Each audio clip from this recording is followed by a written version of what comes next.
ഈശോയിലെ സ്നേഹമുള്ള ഒരു വലിയ സന്തോഷമുണ്ട് ഈ ദേവാലയത്തിൽ ഈ ആൾത്താരയിൽ നിൽക്കാനായിട്ട്.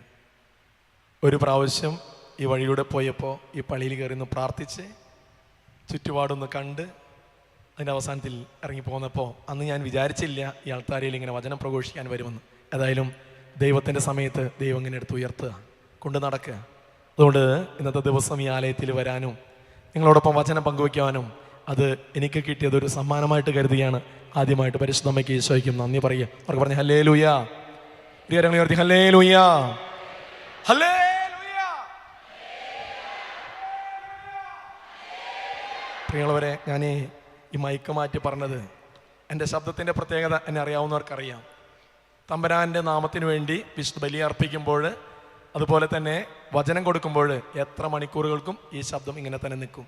പക്ഷെ നേരെ മറിച്ച് ഒരിടവകയിൽ ഒരു യോഗം കഴിഞ്ഞാൽ, ഒരു പ്രതിയോഗം കഴിഞ്ഞാൽ ചിലപ്പോൾ തിരി ഗൗരവമായിട്ടൊക്കെ വർത്തമാനം പറയേണ്ടി വരും അല്ലേ? മീറ്റിങ്ങുകൾ അങ്ങനെയാണല്ലോ, ഒരു തീരുമാനത്തിലേക്ക് എത്താൻ ഈ സൗണ്ട് പോയിണ്ടാവും. അതുകൊണ്ട് പരിശുദ്ധമായ ആൾത്താരയിൽ കയറിയാൽ ഇടവകജനത്തിന് അറിയാം അത് ദൈവത്തിൻ്റെ സമയമാണ്, അത് വന്നോളും. അതുകൊണ്ട് പ്രിയമുള്ളവരെ, ഈ ശബ്ദം ദൈവത്തിൻ്റെ ദാനമാണ്. നമുക്കുള്ളതൊക്കെ ദൈവത്തിൻ്റെ ദാനമാണ്. നമ്മുടെ കഴിവുകൾ, നമ്മുടെ സമ്പത്ത്, ആരോഗ്യം, ബന്ധങ്ങൾ, ഇതൊക്കെ ദൈവത്തിൻ്റെ ദാനമാണ്. ഈ ദാനം ദാതാവിൽ നിന്ന് സ്വീകരിച്ചിട്ട് അത് ദാതാവിലേക്ക് കൊടുക്കുകയാണെങ്കിൽ അത് 100% കൊടുക്കണം. അതുകൊണ്ട് നിങ്ങൾക്ക് ദൈവം നൽകിയ അനുഗ്രഹമാണ് ഈ ശബ്ദം തോന്നുന്നവർ ഓർക്ക് പറഞ്ഞ ഹല്ലേ.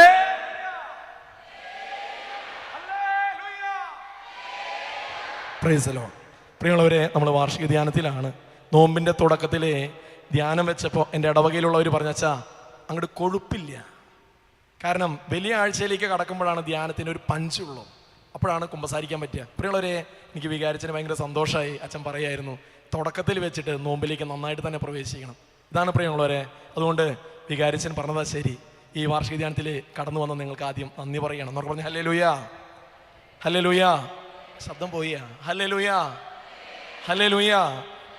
പ്രിയമുള്ളവരെ, ഈ ഒരു കുറച്ച് സമയം വലിയ ദൈവശാസ്ത്രമൊന്നും അച്ഛൻ പറഞ്ഞു വയ്ക്കുന്നില്ല. ജീവിതാനുഭവത്തിൽ തൊട്ടുകൊണ്ട് അച്ഛൻ നിങ്ങളോടൊന്ന് സംസാരിക്കാൻ ആഗ്രഹിക്കുക. Hallelujah, hallelujah. നമ്മൾ വചനത്തിൽ നിന്ന് തുടങ്ങുകയാണ്. ഉൽപ്പത്തിയുടെ പുസ്തകം ഞാൻ ബോധപൂർവ്വം എടുത്തതാണ്. അവിടെ വചനം 3-ാമത്തെ അധ്യായത്തിലെ മനുഷ്യന്റെ പതനത്തെക്കുറിച്ച് പറഞ്ഞു വെക്കുന്നിടത്ത് 8-ാമത്തെ വചനം എങ്ങനെയാ പറയാ? വെയിലാറിയപ്പോൾ ദൈവമായ കർത്താവ് തോട്ടത്തിൽ ഉലാത്തുന്നതിന്റെ ശബ്ദം അവർ കേട്ടു. അവർ എന്ന് പറഞ്ഞാൽ ആദവും ഹവ്വായും. പുരുഷനും ഭാര്യയും അവിടുത്തെ മുൻപിൽ നിന്ന് മാറി തോട്ടത്തിലെ മരങ്ങൾക്കിടയിൽ ഒളിച്ചു. എന്നൊക്കെ പറഞ്ഞ ഹല്ലേലൂയ, ഹല്ലേലൂയ, ഹല്ലേലൂയ. പ്രിയമുള്ളവരെ, മനുഷ്യൻ ആ വിലക്കപ്പെട്ട കനി പഴം ഭക്ഷിക്കരുതെന്ന് പറഞ്ഞിട്ട് ആ കൽപ്പന ദൈവം കൊടുത്തിട്ട് അതിൻ്റെ അവസാനത്തിൽ ആ കൽപ്പന ലംഘിക്കപ്പെട്ട ആ സായാഹ്നത്തിലാണ് ദൈവമായ കർത്താവ് വരുന്ന ഇന്നത്തെ വചനഭാഗം. എന്താ സംഭവിക്കുന്നത്? അവർ ശബ്ദം കേട്ടു, പുരുഷനും ഭാര്യയും അവിടുത്തെ മുൻപിൽ നിന്ന് മാറി. പ്രിയമുള്ളവരെ, എന്താണ് പാപം? പാപം ചെയ്യുമ്പോൾ നമ്മുടെ ജീവിതത്തിൽ എന്താണ് സംഭവിക്കുന്നത്? 3 തരത്തിലുള്ള ബന്ധങ്ങൾ നമുക്ക് നഷ്ടപ്പെടുമെന്നുള്ളത് ഈ വചനത്തിൽ വ്യക്തമാണ്.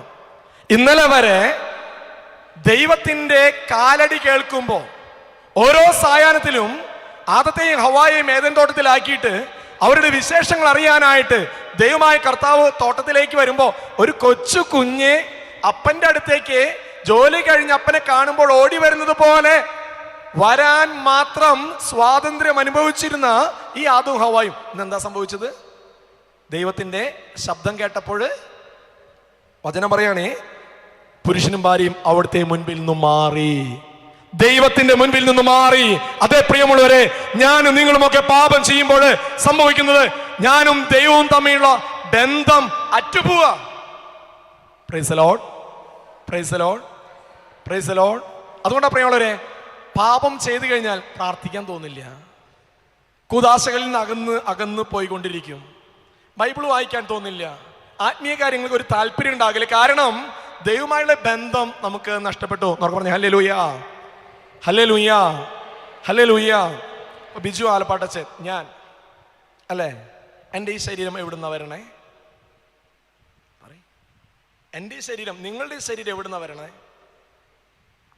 ഞാൻ ബയോളജിയാണ് പറയണത്, പഠിക്കാത്തവർക്ക് വേണ്ടിയിട്ടാ. എൻ്റെയും നിങ്ങളുടെയും ശരീരം എവിടെ നിന്നാ? വികാരിച്ചൻ പറഞ്ഞിട്ടാ, ചോദിച്ചാൽ മിണ്ടി പോകരുത്, വാർഷിക ധ്യാനമാണ്, കേട്ടാൽ മാത്രം മതി എന്ന്. ഒന്നും പറയാം, എവിടുന്നാ വരണേ? ചിലർ പറയും പൊടിയിൽ നിന്നച്ചാ വരണേ, അങ്ങനെയാണല്ലോ വചനം. മനുഷ്യ നീ പൊടിയാകുന്നു, പൊടിയിലേക്ക് തന്നെ. അല്ല, ബയോളജിയില് എൻ്റെ അപ്പൻ്റെയും എൻ്റെ അമ്മയുടെയും സ്നേഹമാണ് എൻ്റെ ഈ ശരീരം. Yes or no? Yes or no? Yes or no? Biology, pucca biology, ശരീരശാസ്ത്രമായി പറയണത്. അപ്പൊ എൻ്റെ അപ്പൻ്റെയും അമ്മയുടെയും സ്നേഹമാണ്. അമ്മയുടെ ബീജവും അമ്മയുടെ അണ്ടവും അപ്പൻ്റെ ബീജവും ചേർന്നപ്പോൾ ഞാനെന്ന വ്യക്തി ലോകത്തിലേക്ക് വന്നു. Yes or no? അപ്പൊ ഈ ശരീരം എവിടുന്ന വരണേ? എൻ്റെ അപ്പൻ്റെ അമ്മയുടെ സ്നേഹം എന്ന് വെച്ചാൽ ലോകവുമായിട്ട് ബന്ധമുണ്ട്. Yes or no? ശരിയല്ലേ? എന്നാൽ ഒരു മനുഷ്യനെ ശരീരം മാത്രമല്ല, എന്തുണ്ട്? ആത്മാവുണ്ട്. ദൈവത്തിന്റെ സൃഷ്ടി പരിശോധിക്കുമ്പോൾ അത് 3 ഘട്ടങ്ങളായിട്ടാണ്. ദൈവത്തിന്റെ സൃഷ്ടികർമ്മത്തില് 3 ഘട്ടങ്ങളുണ്ട്. അതിൽ ഒന്നാമത്തെ ഘട്ടം ഞാൻ ക്ലൂ തരാം, നിങ്ങൾക്ക് പറയാൻ പറ്റുമെന്ന് അറിയണ്ടേ. ഒന്നാമത്തെ ഘട്ടം അതിങ്ങനെയാണ്. ആദ്യത്തെ ദൈവത്തിന്റെ സൃഷ്ടികർമ്മത്തില് ആത്മാവുണ്ട്, പക്ഷേ ശരീരമില്ല. ഏതാണ് ആ സൃഷ്ടി? ആത്മാവുണ്ട്, ശരീരമില്ല. ഏതാണ് ആ സൃഷ്ടി? ജസ്റ്റ് നമ്മുടെ ബുദ്ധി, ആ തിങ്കിങ് പവർ ജസ്റ്റ് പുറത്തെടുത്ത് ചിന്തിച്ച്. ആത്മാവുണ്ട്, പക്ഷെ എന്തില്ല? ശരീരമില്ല. ക്ലൂ തരാം, അവരെ നമ്മൾ അശരീരികൾ എന്ന് വിളിക്കും. ഇനിയും പറയാൻ കിട്ടും. കറക്റ്റ്, മാലാഖമാർ. പ്രിയമുള്ളവരെ, മാലാഖമാർക്ക് എന്തില്ല? ഈ ബോഡിയില്ല, പക്ഷെ എന്തുണ്ട്? ആത്മാവുണ്ട്. ദൈവത്തിന്റെ രണ്ടാമത്തെ സൃഷ്ടി നേരെ ഓപ്പോസിറ്റ് ആണ്. ശരീരമുണ്ട്, പക്ഷെ എന്തില്ല? ആത്മാവില്ല. ബോഡിയുണ്ട്, പക്ഷെ സോളില്ല. ഏതാണ് സൃഷ്ടി? ഉൽപ്പത്തിയുടെ പുസ്തകം 1-ാം അധ്യായത്തിൽ അത് കൃത്യമായിട്ട് എഴുതി വെച്ചിട്ടുണ്ട്. പക്ഷിമൃഗാദികൾ, സസ്യലതാദികൾ. Yes or no? Yes or no? അതെ, പക്ഷിമൃഗാദികൾക്കും സസ്യലതാദികൾക്കും ശരീരമുണ്ട്, ബോഡിയുണ്ട്, പക്ഷെ എന്തില്ല? എൻ്റെ രൂപതയിൽ 12ാം ക്ലാസ് കഴിഞ്ഞാൽ, കാറ്റഗിസത്തിന് വിശ്വാസ പരിശീലനത്തിന് 12ാം ക്ലാസ് കഴിഞ്ഞാൽ ACC ഉണ്ട്, 3 വർഷം ഡിഗ്രി കോഴ്സാണ്. കാലിക്കറ്റ് യൂണിവേഴ്സിറ്റിയുടെ ഡിഗ്രി കോഴ്സ് കൂടിയാണ്. അപ്പോൾ ഈ ACCയിൽ പഠിക്കുന്ന ഒരു പയ്യൻ എന്നോട് പറഞ്ഞു, അച്ഛാ, ഈ പശു ഒക്കെ ചത്തു കഴിഞ്ഞാലേ അതിൻ്റെ ആത്മാവ് എങ്ങടെ പോകാവോ എന്ന്. ഞാൻ പറഞ്ഞു, മോനെ, നീ ഇവിടെ ജനിക്കേണ്ടവനല്ല, നീ UP-യിൽ ജനിക്കേണ്ടവനാ. പശു ചത്താൽ ആത്മാവ് എങ്ങടെ പോകുന്നു ചോദിക്കുന്ന മറ്റാരുമല്ല, ACC സ്റ്റുഡൻ്റാ. ഞാൻ പറഞ്ഞു, എൻ്റെ മോനെ, ഞാൻ അവനെ സൃഷ്ടികർമ്മം പറഞ്ഞു കൊടുത്തു. പ്രിയമുള്ളവരെ, പലപ്പോഴും നമുക്ക് പലതിനെ കുറിച്ച് അറിവില്ല. അപ്പോൾ ദൈവത്തിൻ്റെ ഒന്നാമത്തെ സൃഷ്ടിയിൽ എന്താണ് പ്രത്യേകത? ആത്മാവുണ്ട്, ശരീരമില്ല. രണ്ടാമത്തെ സൃഷ്ടി ശരീരമുണ്ട്, ആത്മാവില്ല. അതാണ് പക്ഷിമൃഗാദികൾ. എന്നിട്ട് ദൈവം ചിന്തിച്ചു, ഇതിലൊക്കെ എവിടേക്കോ പെർഫെക്ഷൻ കുറവാ. അതുകൊണ്ട് ഉൽപ്പത്തിയുടെ പുസ്തകം വചനം കൃത്യമായിട്ട് പറയാം, നമുക്ക് നമ്മുടെ ഛായയിലും സദൃശ്യത്തിലും മനുഷ്യനെ സൃഷ്ടിക്കാം. പ്രിയമുള്ളവരെ, ഞാനും നിങ്ങളുമൊക്കെ പേറുന്ന ഛായയും സദൃശ്യവും അതാരുടെയാ? എൻ്റെ അപ്പൻ്റെയല്ല, എൻ്റെ അമ്മയുടെ അല്ല, ദൈവത്തിന്റെ ഛായയും സദൃശ്യവും പേറുന്നവരാ ഞാനും നിങ്ങളും. ഈ 3ാമത്തെ സൃഷ്ടികർമ്മത്തിൽ എന്തുണ്ട്? ശരീരമുണ്ട്, ആത്മാവുണ്ട്. ഒന്ന് ഫോളോ ചെയ്തോളൂട്ടാ, കുട്ടികൾക്ക് പറഞ്ഞു കൊടുക്കുന്ന ഓരോരു ക്ലാസ്സാണ്. അപ്പോൾ ശരീരം വന്നത് എവിടെ നിന്ന് കണ്ടു? എവിടുന്നാ വന്നത്? എൻ്റെ അപ്പൻ്റെയും അമ്മയുടെയും, എന്ന് വെച്ചാൽ ഈ ലോകത്തിൽ നിന്ന്. പക്ഷെ എന്നിലേക്കുള്ള നമ്മുടെ ആത്മാവ് എവിടുന്നാ വരണത്? ദൈവത്തിൽ നിന്നാണ് വരുന്നത്, അല്ലേ? അപ്പൊ ദൈവത്തിൽ നിന്ന് വരുന്ന ഈ ആത്മാവിന് എപ്പോഴും ഏതുമായിട്ട് ഒരു റിലേഷൻ ഉള്ളത്? ദൈവവുമായിട്ട്. എന്നാൽ ഈ ശരീരത്തിന് ലോകത്തിൽ നിന്നാണ് വരുന്നത്, അല്ലെ? ഈ ശരീരത്തിന് എന്തിനോടാണ് ചായ്വ്? ലോകത്തിന്റെ സുഖങ്ങള്, ലോകത്തിന്റെ സന്തോഷങ്ങള്. സംഭവിക്കുന്നത് എന്താ? ശരീരം ലോകസുഖങ്ങൾ തേടുമ്പോ ആത്മാവ് എപ്പോഴും ദൈവത്തോടു കൂടെ ഇരിക്കാനാണ് ആഗ്രഹിക്കുന്നത്. അതുകൊണ്ടല്ല സ്നേഹമുള്ളവരെ, നമ്മുടെ ശരീരത്തിൽ നമ്മൾ പാപം ചെയ്യുമ്പോൾ ഇമ്മീഡിയറ്റ്ലി എന്താ തോന്നുക? വേണ്ടായിരുന്നു, ആ നേരത്തൊന്ന് ഇറങ്ങിപ്പോയിരുന്നെങ്കിൽ, ഒന്ന് മിണ്ടാതിരുന്നെങ്കിൽ. ഇപ്പം എന്താ ചെയ്യുക? ഒന്ന് കുമ്പസാരിക്കാം. ആകെ അസ്വസ്ഥമായി, ഭയങ്കര അസ്വസ്ഥതയായി, ഒന്ന് കുമ്പസാരിക്കാം. ശരിയല്ലേ? അതുകൊണ്ടാണ് പ്രിയമുള്ളവരെ, പൗലോസ്ലീഹ ഗലാത്യക്കാർക്ക് എഴുതിയ ലേഖനം 5-ാം അധ്യായത്തിലെ വചനം കൃത്യമായിട്ട് പറഞ്ഞു വെക്കുന്നുണ്ട്. ആത്മാവിന്റെ ആഗ്രഹങ്ങൾ ശരീരത്തിനെതിരാ, ശരീരത്തിന്റെ അഭിലാഷങ്ങൾ ആത്മാവിനും എതിരാ. ഇവ രണ്ടും പരസ്പരം കലഹിക്കുന്നത് കൊണ്ട് പൗലോസ്ലീഹ പറയാ, ഇച്ഛിക്കുന്ന നന്മയല്ല, ഇച്ഛിക്കാത്ത തിന്മ കർത്താവേ ഞാൻ ചെയ്തു പോകുന്നു. അവർക്ക് പറഞ്ഞു ഹല്ലേലൂയ, ഹല്ലേലൂയ, ഹല്ലേലൂയ. അപ്പൊ നിങ്ങൾക്ക് മനസ്സിലായോ? ശരീരം ഈ ലോകത്തിന്റെ സുഖങ്ങൾ തേടുന്നു, ആത്മാവ് ദൈവവുമായിട്ടുള്ള ബന്ധമുള്ളത് കൊണ്ട് ദൈവീക കാര്യങ്ങളെ അതെപ്പോഴും അന്വേഷിച്ചറിയുന്നു. എന്നാൽ ഞാൻ നിങ്ങളും ഈ ശരീരത്തിൽ പാപം ചെയ്യുമ്പോൾ എന്താ സംഭവിക്കുന്നത്? ആത്മാവിന് ദൈവവുമായിട്ടുള്ള ബന്ധം നഷ്ടപ്പെടും. അതുകൊണ്ടാണ് നമുക്ക് വേണ്ടായിരുന്നു, തെറ്റിപ്പോയി, കുമ്പസാരിക്കാം, തമ്പുരാന്റെ മുമ്പിൽ ഏറ്റു പറയാം. കാരണം ആത്മാവ് നെടുവീർപ്പിടുകയാണ് സ്നേഹമുള്ളവരെ. പരിശുദ്ധാത്മാവ് അല്ലാട്ടാ, നമ്മുടെ ആത്മാവ് നെടുവീർപ്പിടുകയാണ്. ദൈവമായിട്ടുള്ള അറ്റുപോയ ബന്ധം അത് വീണ്ടും റീയൂണിയൻ ചെയ്യാൻ, വീണ്ടും ഒന്നിപ്പിക്കാൻ ആരാഗ്രഹിക്കുന്നു? ആരാഗ്രഹിക്കുന്നു? ആത്മാവ് ആഗ്രഹിക്കുന്നു. അതുകൊണ്ടാണ് നിങ്ങളൊക്കെ ഇവിടെ വന്നിരിക്കുന്നു എന്ന് പറഞ്ഞ് ഹല്ലേലൂയ. അപ്പൊ പ്രിയമുള്ളവരെ, പാപം ചെയ്യുമ്പോൾ എന്ത് സംഭവിക്കുന്നു? ഞാനും ദൈവവും തമ്മിലുള്ള ബന്ധം അറ്റുപോകുന്നു എന്നൊക്കെ പറഞ്ഞ് ഇരിക്കരങ്ങൾ ഉയർത്തി ഹല്ലേലൂയ, ഹല്ലേലൂയ, ഹല്ലേലൂയ. വീണ്ടും അവർ ദൈവത്തിൽ നിന്ന് മാറി എവിടെയാണ് ഒളിച്ചത്?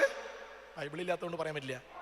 വചനം കൃത്യമായിട്ട് പറയാ, മരങ്ങൾക്കിടയിൽ ഒളിച്ചു. മരങ്ങൾ, ട്രീസ്, ഇറ്റ്സ് എ പ്ലൂരൽ, ബഹുവചനമാണ്. മരങ്ങൾക്കിടയിൽ ഒളിച്ചു. എല്ലാം മനസ്സിലായോ?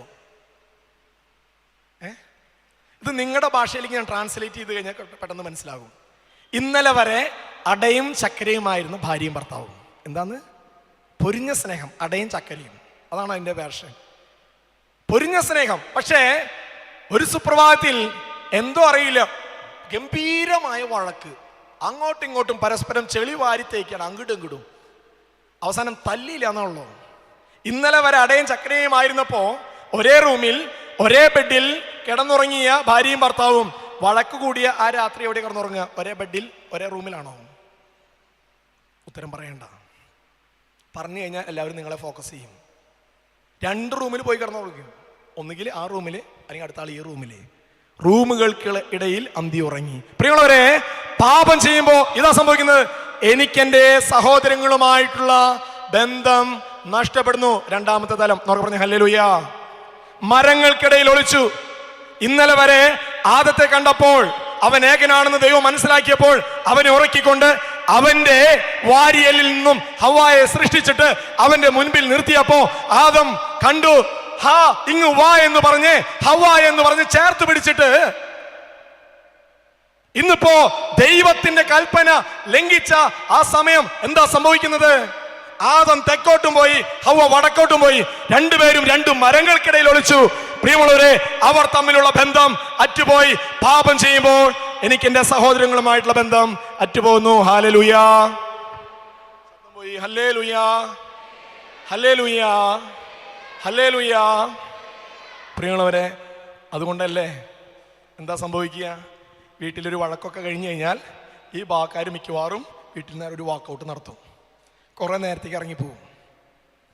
ഇവിടെയുള്ളവരാണെങ്കിലോ ഒരു കരച്ചിലും വിലാപമൊക്കെ നടത്തിയിട്ട് റൂമിൽ കയറി വാതിലടയ്ക്കും. എന്നിട്ട് പറയും, ഇനി ഒരു അറിയിപ്പ് ഉണ്ടാകുന്നത് വരെ മിണ്ടി പോകരുത്.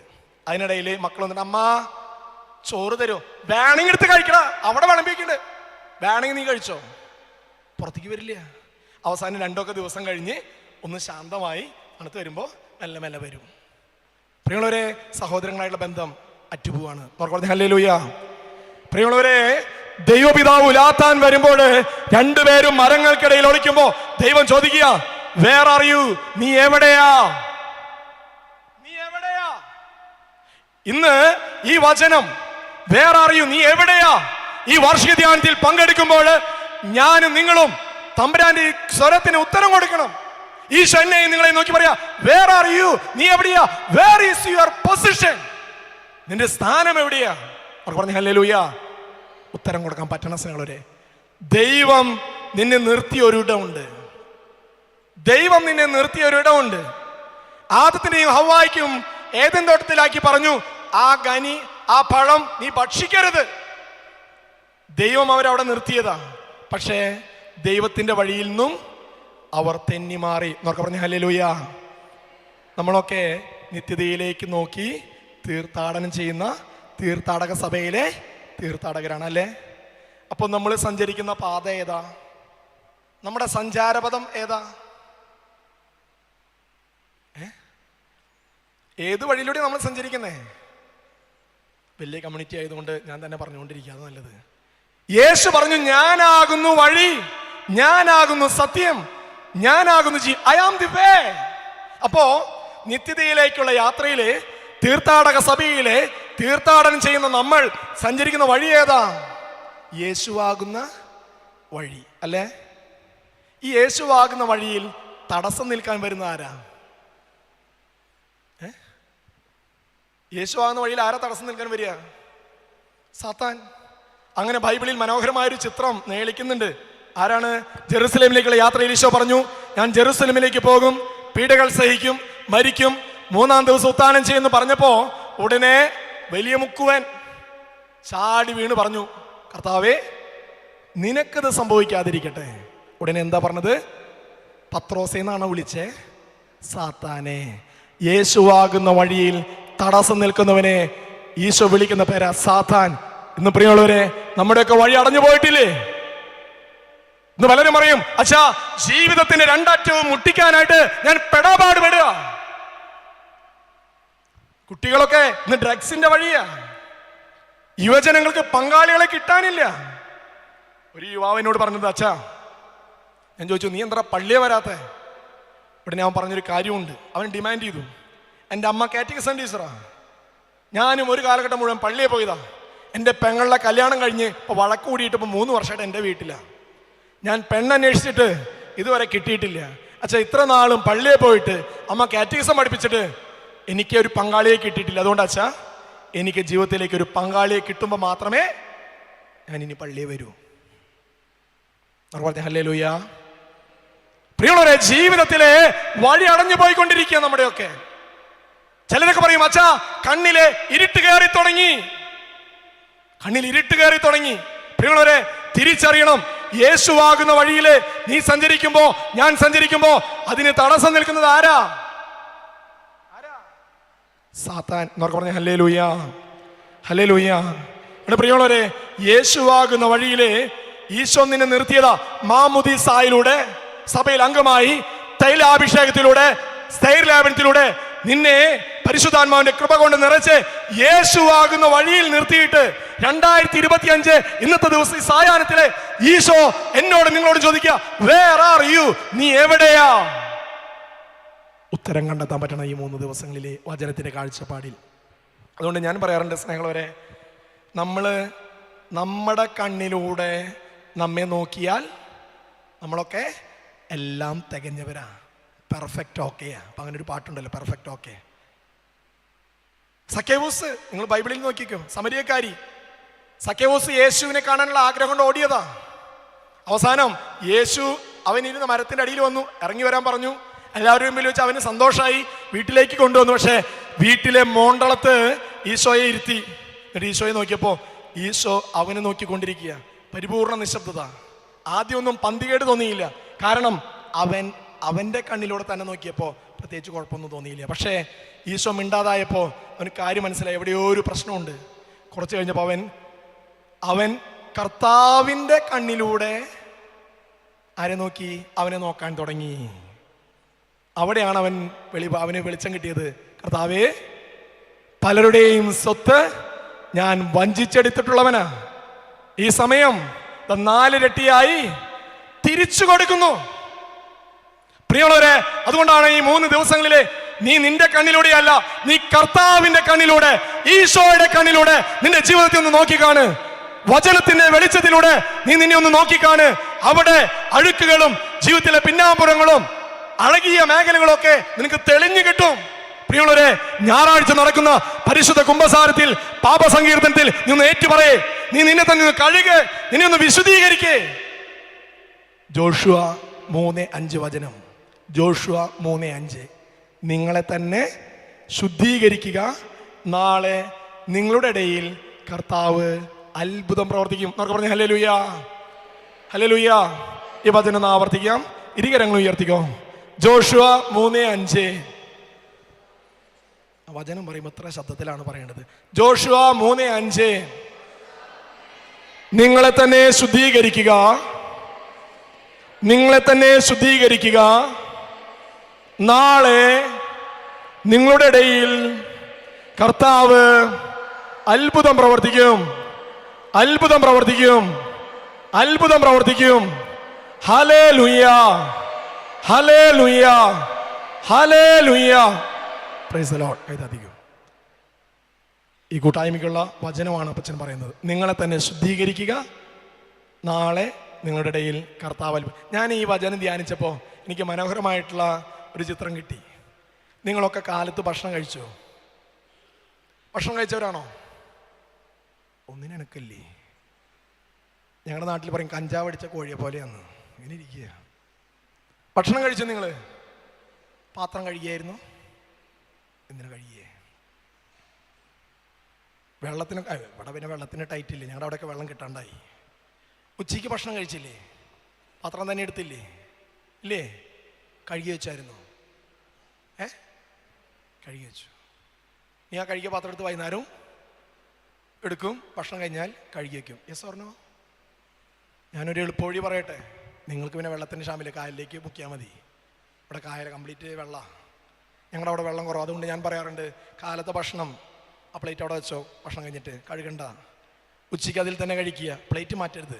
കാരണം അമ്മ കൈയിട്ടത് ഇനിയിപ്പോൾ അപ്പൻ വാരി എന്നുള്ള പരാതി വേണ്ടല്ലോ, മക്കൾ കൈയിട്ടത് അമ്മ കഴിച്ചു എന്നുള്ള പരാതി വേണ്ടല്ലോ. ഉച്ചയ്ക്ക് അതവിടെ കമത്തി വയ്ക്കുക, വൈകുന്നേരം എന്ത് ചെയ്യുക, അതിൽ പാത്രം ഇടുക, ഭക്ഷണം ഇടുക. എന്നിട്ട് വൈകുന്നേരം എല്ലാം കഴിയുമ്പോൾ ഒരു കഴുകൽ. കാര്യങ്ങൾ എളുപ്പമാണ്. എന്തുണ്ടാവും? ഭക്ഷണം അല്ല, സമയം ലാഭിക്കാം, വെള്ളം ലാഭിക്കാം, അങ്ങനെ പലതും നമുക്ക് ലാഭിക്കാം. ശരിയല്ലേ? മലയാളിയായ നിങ്ങൾ ആരെങ്കിലും ഇത് ചെയ്യുമോ? എന്തേ ഇത്രമാത്രം കഴുകാതിരിക്കുമ്പോൾ വിഷം ഉള്ളിലേക്ക് വരുമോ? അതുമല്ല. എന്തേ ഈ മലയാളിക്ക് ഇപ്പോൾ ഹൈജീൻ കൂടി കൂടി ആരോഗ്യമില്ലാണ്ടായി, ലൈഫില്ലാണ്ടായി. നമ്മൾ ആരും ചെയ്യില്ല. ഇനി ഓക്കെ, നിങ്ങൾ ഇപ്പോൾ ഒരു സദ്യക്ക് പോകുന്നെന്ന് വിചാരിക്കുക.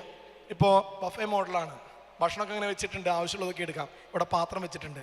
അപ്പോൾ നിങ്ങളിങ്ങനെ പാത്രം എടുക്കുക. അപ്പോൾ നിങ്ങൾക്ക് കിട്ടിയ പാത്രം എടുത്തു നോക്കിയപ്പോൾ മനസ്സിലായി മുൻപ് ആരോ ഭക്ഷണം കഴിച്ചിട്ട് അതിൻ്റെ വേസ്റ്റ് എച്ചിൽ അതിൻ്റെ വക്കിലൊക്കെ ഉണ്ട്. നിങ്ങൾ എന്താ ചെയ്യുക?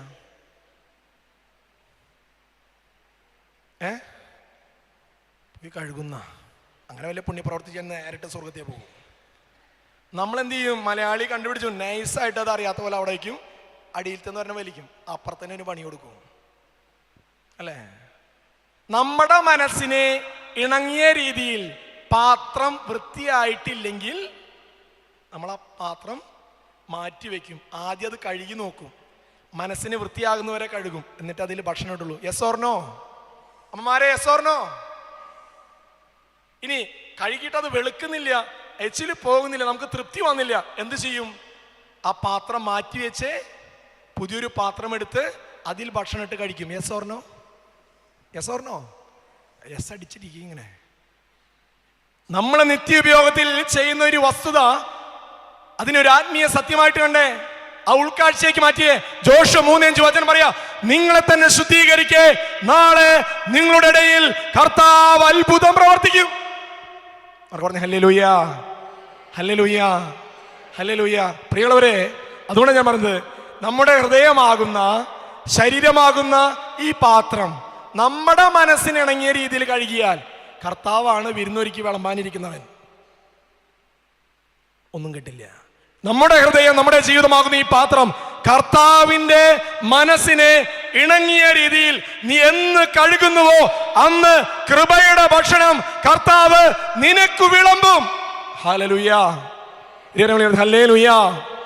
കർത്താവിന്റെ മനസ്സിനെ ഇണങ്ങിയ രീതിയിൽ കഴുകണം.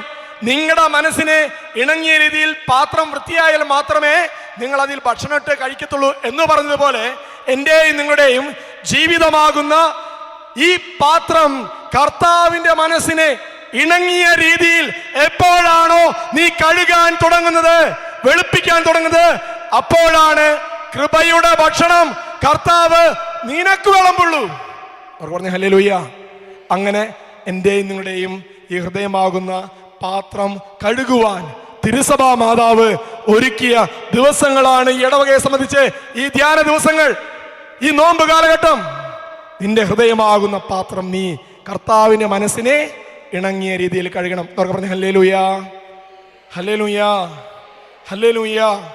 ഇനി ആ പാത്രം കർത്താവിന്റെ മനസ്സിനെ ഇണങ്ങിയ രീതിയിൽ നിങ്ങൾ കഴുകുന്നില്ല എങ്കിൽ, നിങ്ങളുടെ പാത്രം കഴുകുന്നില്ല എങ്കിൽ, നിങ്ങൾക്ക് വിളമ്പാനിരുന്ന കൃപയുടെ ഭക്ഷണം അവിടെ ഒരുങ്ങി കാത്തിരിക്കുന്നവൻ കൊണ്ടുപോകും. അറിഞ്ഞില്ലെന്ന് വേണ്ട. എന്നിട്ട് വചനം കൂട്ടിച്ചേർക്കണേ, നിങ്ങൾക്ക് മുമ്പേ ചുങ്കക്കാരും പാപികളും വേശ്യകളും സ്വർഗം കരസ്ഥമാക്കുമെന്ന് ഞാൻ നിങ്ങളോട് പറയുന്നു. നിങ്ങൾക്ക് മുമ്പേ ചുങ്കക്കാരും പാപികളും അത് അടിച്ചു മാറ്റും. നിങ്ങൾക്ക് വിളമ്പാനിരുന്ന ഈ വാർഷിക ധ്യാനത്തിലൂടെ വിളമ്പാനിരിക്കുന്ന കൃപ അപ്പുറത്തുള്ളവൻ ഒരുങ്ങിയവൻ കൊണ്ടുപോകുന്ന അർത്ഥം. അതുകൊണ്ട് പ്രിയമുള്ളവരെ, ഈ വാർഷിക ധ്യാനം കർത്താവിന്റെ മനസ്സിനെ ഇണങ്ങിയ രീതിയിൽ നമ്മുടെ ഹൃദയത്തെ കഴുകി വിശുദ്ധീകരിക്കാൻ സാധിക്കട്ടെ എന്നവർക്ക് പറഞ്ഞ് ഹല്ലേലൂയ, ഹല്ലേലൂയ. ശബ്ദം പോയ ഹല്ലേലൂയ, ശബ്ദം പോയ ഹല്ലേലൂയ, ഹല്ലേലൂയ. ഉയർത്തി ഹല്ലേലൂയ. അതുകൊണ്ട് പ്രിയമുള്ളവരെ, നമുക്ക് ചിന്തിക്കാം, കർത്താവ് നമ്മെ നിർത്തിയ ഒരിടണ്ടായിരുന്നു, അവിടെ നിന്ന് ഞാൻ തെന്നി മാറിപ്പോയോ? ദൈവം ചോദിക്കുകയാണ്, നീ എവിടെയാണ്? അവൻ മറുപടി പറഞ്ഞു, തോട്ടത്തിൽ അവിടുത്തെ ശബ്ദം ഞാൻ കേട്ടു. ആരുടെ ശബ്ദം? ദൈവത്തിന്റെ ശബ്ദം ഞാൻ കേട്ടു. ഞാൻ നഗ്നനായതുകൊണ്ട് ഭയന്ന് ഒളിച്ചൂന്ന്. ഇന്നലെ വരെ ഈ നഗ്നത ഉണ്ടായിരുന്നില്ലേ? ഇന്നലെ വരെ അപ്പന്റെ കാലടി കേൾക്കുമ്പോ ആദം ഹവ്വായും ഉടുതുണിക്ക് മറുതുണിയില്ലാതെ പരസ്പരം തോളോട് തോൾ ചേർന്ന് അപ്പന്റെ അടുത്തേക്ക് ഓടിയെടുത്ത് ഈ നഗ്നത ഉണ്ടായിരുന്നില്ലേ? ഇന്ന് മാത്രമാണ് ഈ നഗ്നത രൂപപ്പെട്ടത്. ഞാൻ നഗ്നനായതുകൊണ്ട് ഭയന്നുള്ള നഗ്നത പുറത്തേക്ക് വരാൻ പറ്റുന്നില്ല. പ്രിയമുള്ളവരെ, പാപം ചെയ്യുമ്പോൾ ആദ്യം പറഞ്ഞു ഞാനും ദൈവവുമായിട്ടുള്ള ബന്ധം പോകുന്നു. രണ്ടാമത്തെ തലം എനിക്ക് എൻ്റെ സഹോദരങ്ങളായുള്ള ബന്ധം പോകുന്നു, മരങ്ങൾക്കിടയിൽ ഒളിച്ചു. മൂന്നാമത്തെ തലം എനിക്ക് എന്നോട് തന്നെയുള്ള ബന്ധം കൂടി ഇല്ലാണ്ടാകും. ഇപ്പോൾ നമ്മൾ വലിയൊരു തെറ്റ് ചെയ്താൽ പിന്നെ അധികം സമൂഹത്തിലേക്ക് വരില്ല. നമ്മളെവിടെയെങ്കിലും ഒതുങ്ങിക്കൂടും, നമ്മൾ ഇൻട്രോവർട്ടാവും, നമുക്ക് നമ്മോട് തന്നെ ഒരു ശാന്തതയും സ്വസ്ഥതയൊക്കെ നഷ്ടപ്പെടും. വേണ്ടായിരുന്നു, നമ്മൾ ഒതുങ്ങിക്കൂടും എന്ന് പറഞ്ഞ ഹല്ലേലൂയ. നാലാമത്തെ ഒരു തലമുണിയുണ്ട്, പ്രത്യേകിച്ച് ഈ കാലഘട്ടത്തിൽ അതുകൂടി ധ്യാനിക്കണം. അവരെവിടെയാണ് വസിച്ചത്? ആദവും ഹവ്വായും ഏദൻ തോട്ടത്തിൽ. അവസാനം എന്തുണ്ടായി? പാപം ചെയ്തപ്പോൾ ഏദൻ തോട്ടം അവർക്ക് നഷ്ടപ്പെട്ടു. അവരെ ദൈവം അവിടെ നിന്നും പുറത്താക്കി കെരൂബുകളെ വെച്ച് ഏദൻ തോട്ടത്തിന് മുദ്ര വെച്ചു. ഹല്ലേലൂയ. ലിവിങ് പ്ലേസ് നഷ്ടപ്പെട്ടു അവർക്ക്. പാപം ചെയ്യുമ്പോൾ നാലാമത്തെ തലം, നമ്മുടെ ഈ ഭൂമി നമുക്കിപ്പോൾ വാസയോഗ്യമല്ലാതായിക്കൊണ്ടിരിക്കുക. മനുഷ്യന്റെ സ്വാർത്ഥതയും അഹങ്കാരവും ഒക്കെ ചൂഷണവും ഒക്കെ കൂടിയപ്പോ, പ്രകൃതിയെ ദുരുപയോഗിക്കാൻ തുടങ്ങിയപ്പോ, ഇത്ര നാളും പ്രകൃതി അത് കണ്ടില്ലെന്ന് വെച്ചു, ഇപ്പോ പ്രകൃതി മറുതലിക്കാൻ തുടങ്ങിയപ്പോ മനുഷ്യൻ പകച്ചു നിൽക്കുക. 125 വർഷം പരിശോധിക്കുമ്പോ അതിലേറ്റവും ചൂട് കൂടിയ ഫെബ്രുവരി മാസം കടന്നുപോയത്. ഉഷ്ണതരംഗം ആഞ്ഞടിക്കുമെന്നുള്ളത് കാലാവസ്ഥ നിരീക്ഷകർ പറഞ്ഞുകൊണ്ടിരിക്കുക. മഴ അധികമില്ല എന്ന് പ്രകൃതി തന്നെ കാണിച്ചു തരികയാണ്. നിങ്ങൾക്ക് വെള്ളമുണ്ട് ചുറ്റുപാടും, പക്ഷേ എത്രമാത്രം കുടിക്കാൻ അത് യോഗ്യതയുണ്ട്? പ്രിയമുള്ളവരെ, അതുകൊണ്ട് നമ്മൾ ചിന്തിക്കുക, ധ്യാനത്തിലെ പാപം ചെയ്യുമ്പോൾ 1, ഞാനും ദൈവവുമായിട്ടുള്ള ബന്ധം പോകുന്നു. 2, എനിക്ക് എൻ്റെ സഹോദരങ്ങളായുള്ള ബന്ധം പോകുന്നു. 3, എനിക്ക് എന്നോട് തന്നെയുള്ള ബന്ധം നഷ്ടപ്പെടുന്നു. 4, എനിക്ക് പ്രകൃതിയുമായിട്ടുള്ള ബന്ധം നഷ്ടപ്പെടുന്നു. എന്നൊക്കെ പറഞ്ഞേ ഹല്ലേലൂയ, ഹല്ലേലൂയ. ഞാൻ നഗ്നനാണെന്ന് കണ്ട് ഭയന്ന് ഒളിച്ചതാണ്. പ്രിയമുള്ളവരെ, ആദത്തെയും ഹവ്വായെയും നിർത്തിയ ഇടം ഏദൻ തോട്ടമാണ്, അല്ലേ? പക്ഷേ ദൈവം നൽകിയ കൽപ്പന അവർ ലംഘിച്ചു. ഇനി ആദത്തിനും ഹവ്വായ്ക്കും മാത്രമാണോ ഈ നഗ്നത തോന്നിയത്? പുതിയ നിയമത്തിലേക്ക് വരുമ്പോ യോഹന്നാന്റെ സുവിശേഷം 21-ാം അധ്യായം മനോഹരമായൊരു ചിത്രമുണ്ട്. ഞാനൊന്ന് ഇപ്രകാരം വായിക്കാം. ഈശോ ഗുരു മരിച്ചു. നിരാശയിലെ വലിയ മുക്കുവനായ പത്രോസ് പറഞ്ഞു, ഞാൻ മീൻ പിടിക്കാൻ പോവാ. അപ്പൊ കുറച്ച് പേര് പറഞ്ഞു, പത്രോസേ നീ മാത്രം പോണ്ട, ഞങ്ങളൊക്കെ ഉണ്ട്, ഞങ്ങൾക്കും പ്രതീക്ഷയൊക്കെ പോയി, അല്ലേ? സബദി പുത്രന്മാരെ എന്താ പറഞ്ഞത്? അമ്മ വന്നിട്ട്, ഈശോയെ, ഒരുവൻ നിന്റെ ഇടതുവശത്തും മറ്റൊരുവൻ വലതുവശത്തും ഇരിക്കാൻ അനുവദിക്കണം. ഇത് പറഞ്ഞു കേട്ടപ്പോൾ ബാക്കിയുള്ളവർക്ക് അവരോട് അമർഷം തോന്നി നോക്കിയ വചനം. കാരണം കർത്താവ് രാജാവാണെന്നാണ് ഇവർ പ്രതീക്ഷിച്ചത്. അതിനൊക്കെ പടിയാണ് കുരിശുമരണത്തോടെ എല്ലാ പ്രതീക്ഷയും നഷ്ടപ്പെട്ടു, നിരാശരായി. ശമീയോൻ പത്രോസ് പറഞ്ഞു, ഞാൻ മീൻ പിടിക്കാൻ പോകും. എനിക്ക് നിങ്ങളോടൊരു ചോദ്യം ചോദിക്കണം, പ്രത്യേകിച്ച് പുരുഷന്മാരോട്. ഒരുപാട് മുക്കുവരുള്ള നാടാണ്, നിങ്ങൾ ഈ വചനം ഒന്ന് ശ്രദ്ധിച്ച് കേൾക്കണേ. ശമീയോൻ പത്രോസ് പറഞ്ഞു, ഞാൻ മീൻ പിടിക്കാൻ പോവുകയാണ്. അവർ പറഞ്ഞു, ഞങ്ങളും നിന്നോട് കൂടെ വരുന്നു. അവർ പോയി വള്ളത്തിൽ കയറി. എന്നാൽ ആ രാത്രിയിൽ അവർക്കൊന്നും കിട്ടിയില്ല. ഉഷസ്സായപ്പോൾ യേശു കടൽക്കരയിൽ വന്നു നിന്നു. എന്നാൽ അത് യേശുവാണെന്ന് ശിഷ്യന്മാർ അറിഞ്ഞില്ല.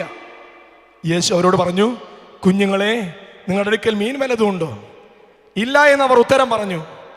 അവൻ പറഞ്ഞു, വള്ളത്തിന്റെ വലതുവശത്ത് വലയിടുക, അപ്പോൾ നിങ്ങൾക്ക് കിട്ടും. അവർ വലയിട്ടു. അപ്പോൾ വലിയ വലയിലകപ്പെട്ട മത്സ്യത്തിന്റെ ആദിക്ക് നിമിത്തം അത് വലിച്ചു കയറ്റാൻ അവർക്ക് കഴിഞ്ഞില്ല. അടുത്ത് ശ്രദ്ധിക്കണേ, യേശു സ്നേഹിച്ചിരുന്ന ആ ശിഷ്യൻ അത് മറ്റാരുമല്ല, യോഹന്നാൻ സ്ലീഹയാണ്. പത്രോസിനോട് പറഞ്ഞു, അത് കർത്താവാണ്.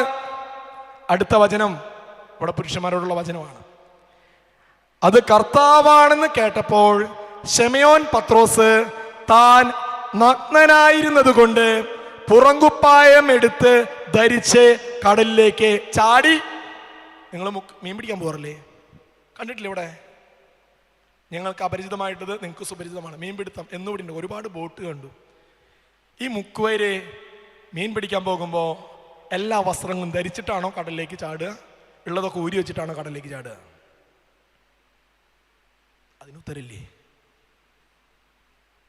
നീന്താൻ പോകുന്നവരെ ഉള്ള വസ്ത്രം മാറ്റി വെച്ചിട്ടാണോ അതോ കുറച്ചുകൂടി കൂട്ടിച്ചേർത്തിട്ടാണോ വെള്ളത്തിലേക്ക് ചാടുക?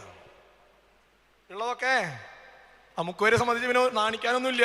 പുറം കടലിൽ പോയി ആരും കാണാനില്ല. അങ്ങോട്ട് ചാടി എടുത്തിട്ട് ഉള്ളതൊക്കെ ഊരി വെച്ചിട്ട്. പക്ഷെ ഇവിടെ വചനം വൈരുദ്ധ്യാന്നേ. അത് കർത്താവാണെന്ന് കേട്ടപ്പോൾ ശിമയോൻ പത്രോസ് താൻ നഗ്നനായിരുന്നത് കൊണ്ട്, ആദത്തിൽ തുടങ്ങിയതാ നഗ്നത. പുതിയ നിയമത്തിലേക്ക് എത്തുമ്പോ ശിമയോൻ പത്രോസ് പറയാ, ഞാൻ നഗ്നനാണ്. പ്രിയമുള്ളവരെ, ബൈബിളിൽ എന്താണ് ഈ നഗ്നത? ദൈവം നിർത്തിയെടുത്തുനിന്ന് ഞാൻ തെന്നി മാറുന്നതിനെ വിളിക്കുന്ന പേരാണ് നഗ്നത അല്ലെങ്കിൽ പാപം. പറഞ്ഞ ഹല്ലേലൂയാ, ഹല്ലേലൂയാ. ദൈവം നിർത്തിയെടുത്തുനിന്ന് ഞാൻ തെന്നി മാറുന്നതിനെ വിളിക്കുന്ന പേരാണ് പാപം. പറഞ്ഞ ഹല്ലേലൂയാ. ഇനി എങ്ങനെയാണ് തെന്നി മാറിയത്? പത്രോസിന്റെ വിളി എന്തായിരുന്നു? ആദ്യം കണ്ടപ്പോ ഈശോ പത്രോസിനെ കണ്ടപ്പോ, ഇനി മുതൽ നീ മത്സ്യം പിടിക്കുന്നവനല്ല, മനുഷ്യനെ പിടിക്കുന്നവനാ. ദൗത്യം മനസ്സിലായല്ലോ? ദൈവം പത്രോസിനെ അവൻ നിർത്തിയെടുത്തുനിന്നും പറിച്ചു നടുകയാ. ഇത്ര നാളെ നീ മത്സ്യം പിടിച്ചു മോനെ, ഇനി നിന്റെ ദൗത്യം മത്സ്യമല്ല പിടിക്കേണ്ടത്, മനുഷ്യനെയാ നീ പിടിക്കേണ്ടത്. അവർ പറഞ്ഞു ഹല്ലേലൂയാ. എന്നാൽ ഗുരു നഷ്ടപ്പെട്ട അവസ്ഥയിൽ പത്രോസ് എന്തു മറന്നുപോയി? തൻ്റെ ദൗത്യം, ഉത്തരവാദിത്വം മറന്നുപോയി. മനുഷ്യനെ പിടിക്കേണ്ടവൻ മത്സ്യം പിടിക്കാൻ ഇറങ്ങി. Yes or no? Yes or no?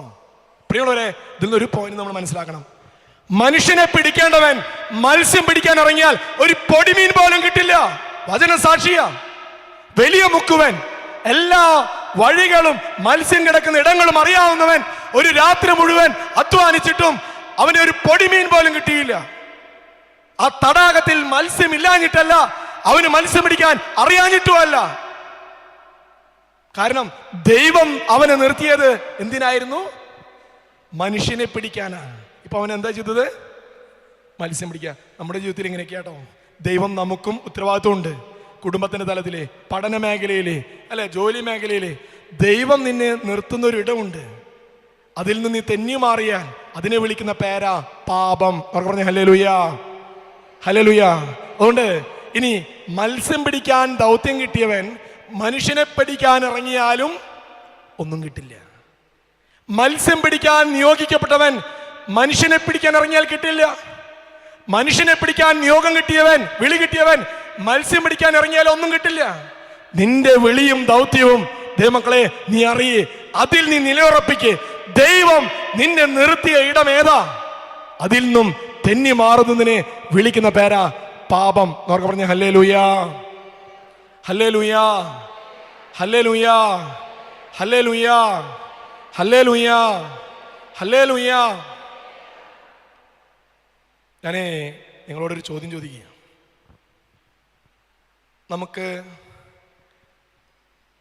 നമ്മൾ പോലും അറിയാതെ പാപം ചെയ്യാൻ പറ്റുമോ? ഞാൻ പോലും അറിയാതെ എനിക്ക് പാപം ചെയ്യാൻ പറ്റും എന്നുള്ളവരൊന്ന് കൈപൊക്കി. ശ്രദ്ധിച്ച് കേൾക്കണം, കണ്ണടഞ്ഞു പോയി ഒന്നും മനസ്സിലാകില്ല. ഇനി ഞാൻ തൃശ്ശൂർകാരനാണ്, പക്ക തൃശ്ശൂർ ഭാഷയാണ്. മനസ്സിലാകാത്ത കുഴപ്പമുണ്ടോ? ഞാൻ സ്പീഡ് പറയുമ്പോൾ ആവേശം കൂടുമ്പോൾ ചിലപ്പോൾ അങ്ങനെ വായ പൊളിച്ചിരിക്കും, പക്ഷെ ഒന്നും മനസ്സിലാക്കില്ല. ഞാൻ ഈ ആലപ്പുഴ ക്ലാസ് എടുക്കാൻ പോയി. ആലപ്പുഴ, കൈതവന, കളർക്കോട്, നർബോനപുരം ഇടവകകളിൽ. അപ്പോൾ ഞാൻ കാറ്റഗിസം പഠിപ്പിക്കുമ്പോൾ, വിശ്വാസ പരിശീലനം ക്ലാസ് എടുക്കുമ്പോൾ എല്ലാ കുട്ടികളും അറ്റൻറ്റീവായിട്ട് എനിക്ക് ഭയങ്കര സന്തോഷം തോന്നി. ഇവരൊക്കെ എത്ര ശ്രദ്ധിച്ചിട്ടായിരിക്കണേ. അങ്ങനെ ഒരു വർഷം ഞാൻ വിശ്വാസ പരിശീലനം കാറ്റഗിസം ക്ലാസ് അവർക്ക് എടുത്തു. എന്നിട്ട് എൻ്റെ ഒരു അഹങ്കാരത്തിനെ ഒരു ഇവാലുവേഷൻ, എന്നെക്കുറിച്ച് അവർ നല്ലത് എഴുതുമല്ലോ എന്ന് വിചാരിച്ചുകൊണ്ട്, മക്കളെ നിങ്ങൾ ഈ ഒരു വർഷത്തെ എൻ്റെ ക്ലാസ്സിനെ കുറിച്ച് നിങ്ങളുടെ അഭിപ്രായം എഴുതുക, ഉള്ളിൻ്റെ ഉള്ളിൽ നല്ലത് എഴുതണം എന്നാണ് ആഗ്രഹം. പക്ഷേ അവരങ്ങനെ വ്യക്തമായിട്ട് ക്രിട്ടിക്കലായിട്ട് പോസിറ്റീവ് ലെവലിൽ അവർ ഇവാലുവേഷൻ എഴുതി. അച്ഛാ, ക്ലാസ്സൊക്കെ നന്നായിരുന്നെങ്കിലും ഒന്നും മനസ്സിലായിരുന്നില്ല, പക്ഷെ ഭാഷ കേൾക്കാൻ രസമുണ്ടായിരുന്നു. അത് ശരി, ഒരു വർഷം വെറുതെ ഞാൻ അധ്വാനിച്ചു. അവർ കേട്ടിരിക്കുന്നത് എൻ്റെ ലാംഗ്വേജ് കേട്ടിട്ടാ എന്ന് പറഞ്ഞതുപോലെ ആകുമോ ഈ ടോക്ക് കഴിയുമ്പോൾ? അച്ഛാ സൂപ്പറായിരുന്നു, നല്ല പ്രകടനമായിരുന്നു, പക്ഷെ ഒന്നും മനസ്സിലായില്ല. മനസ്സിലാകുന്നുണ്ടോ? ബാക്കിൽ ക്ലിയർ ആകുന്നുണ്ടോ?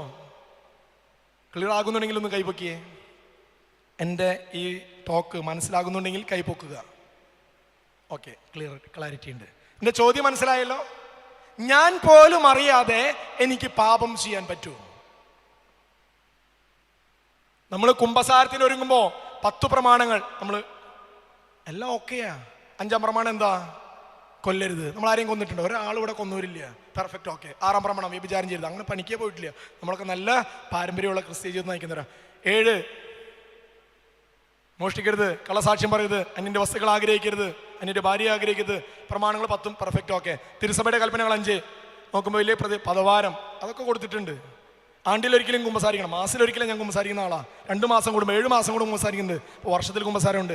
തിരുസഭയുടെ കൽപ്പനകൾ 5 പെർഫെക്റ്റ്, ഓക്കെയാണ്. മൂലപാപങ്ങൾ 7 അതും ഓക്കെയാണ്. എവിടെയൊക്കെയോ ചെറിയ മിസ്റ്റേക്ക്. എന്നിട്ട് കുമ്പസാരത്തിൽ വന്നിട്ട് പറയും, അച്ഛാ 7 മാസമായി കുമ്പസാരിച്ചിട്ട് പ്രത്യേകിച്ചൊന്നും പറയാനില്ല എന്ന്. അല്ല, ഞാൻ കേട്ടിട്ടുള്ളത് കുമ്പസാര രഹസ്യമല്ല.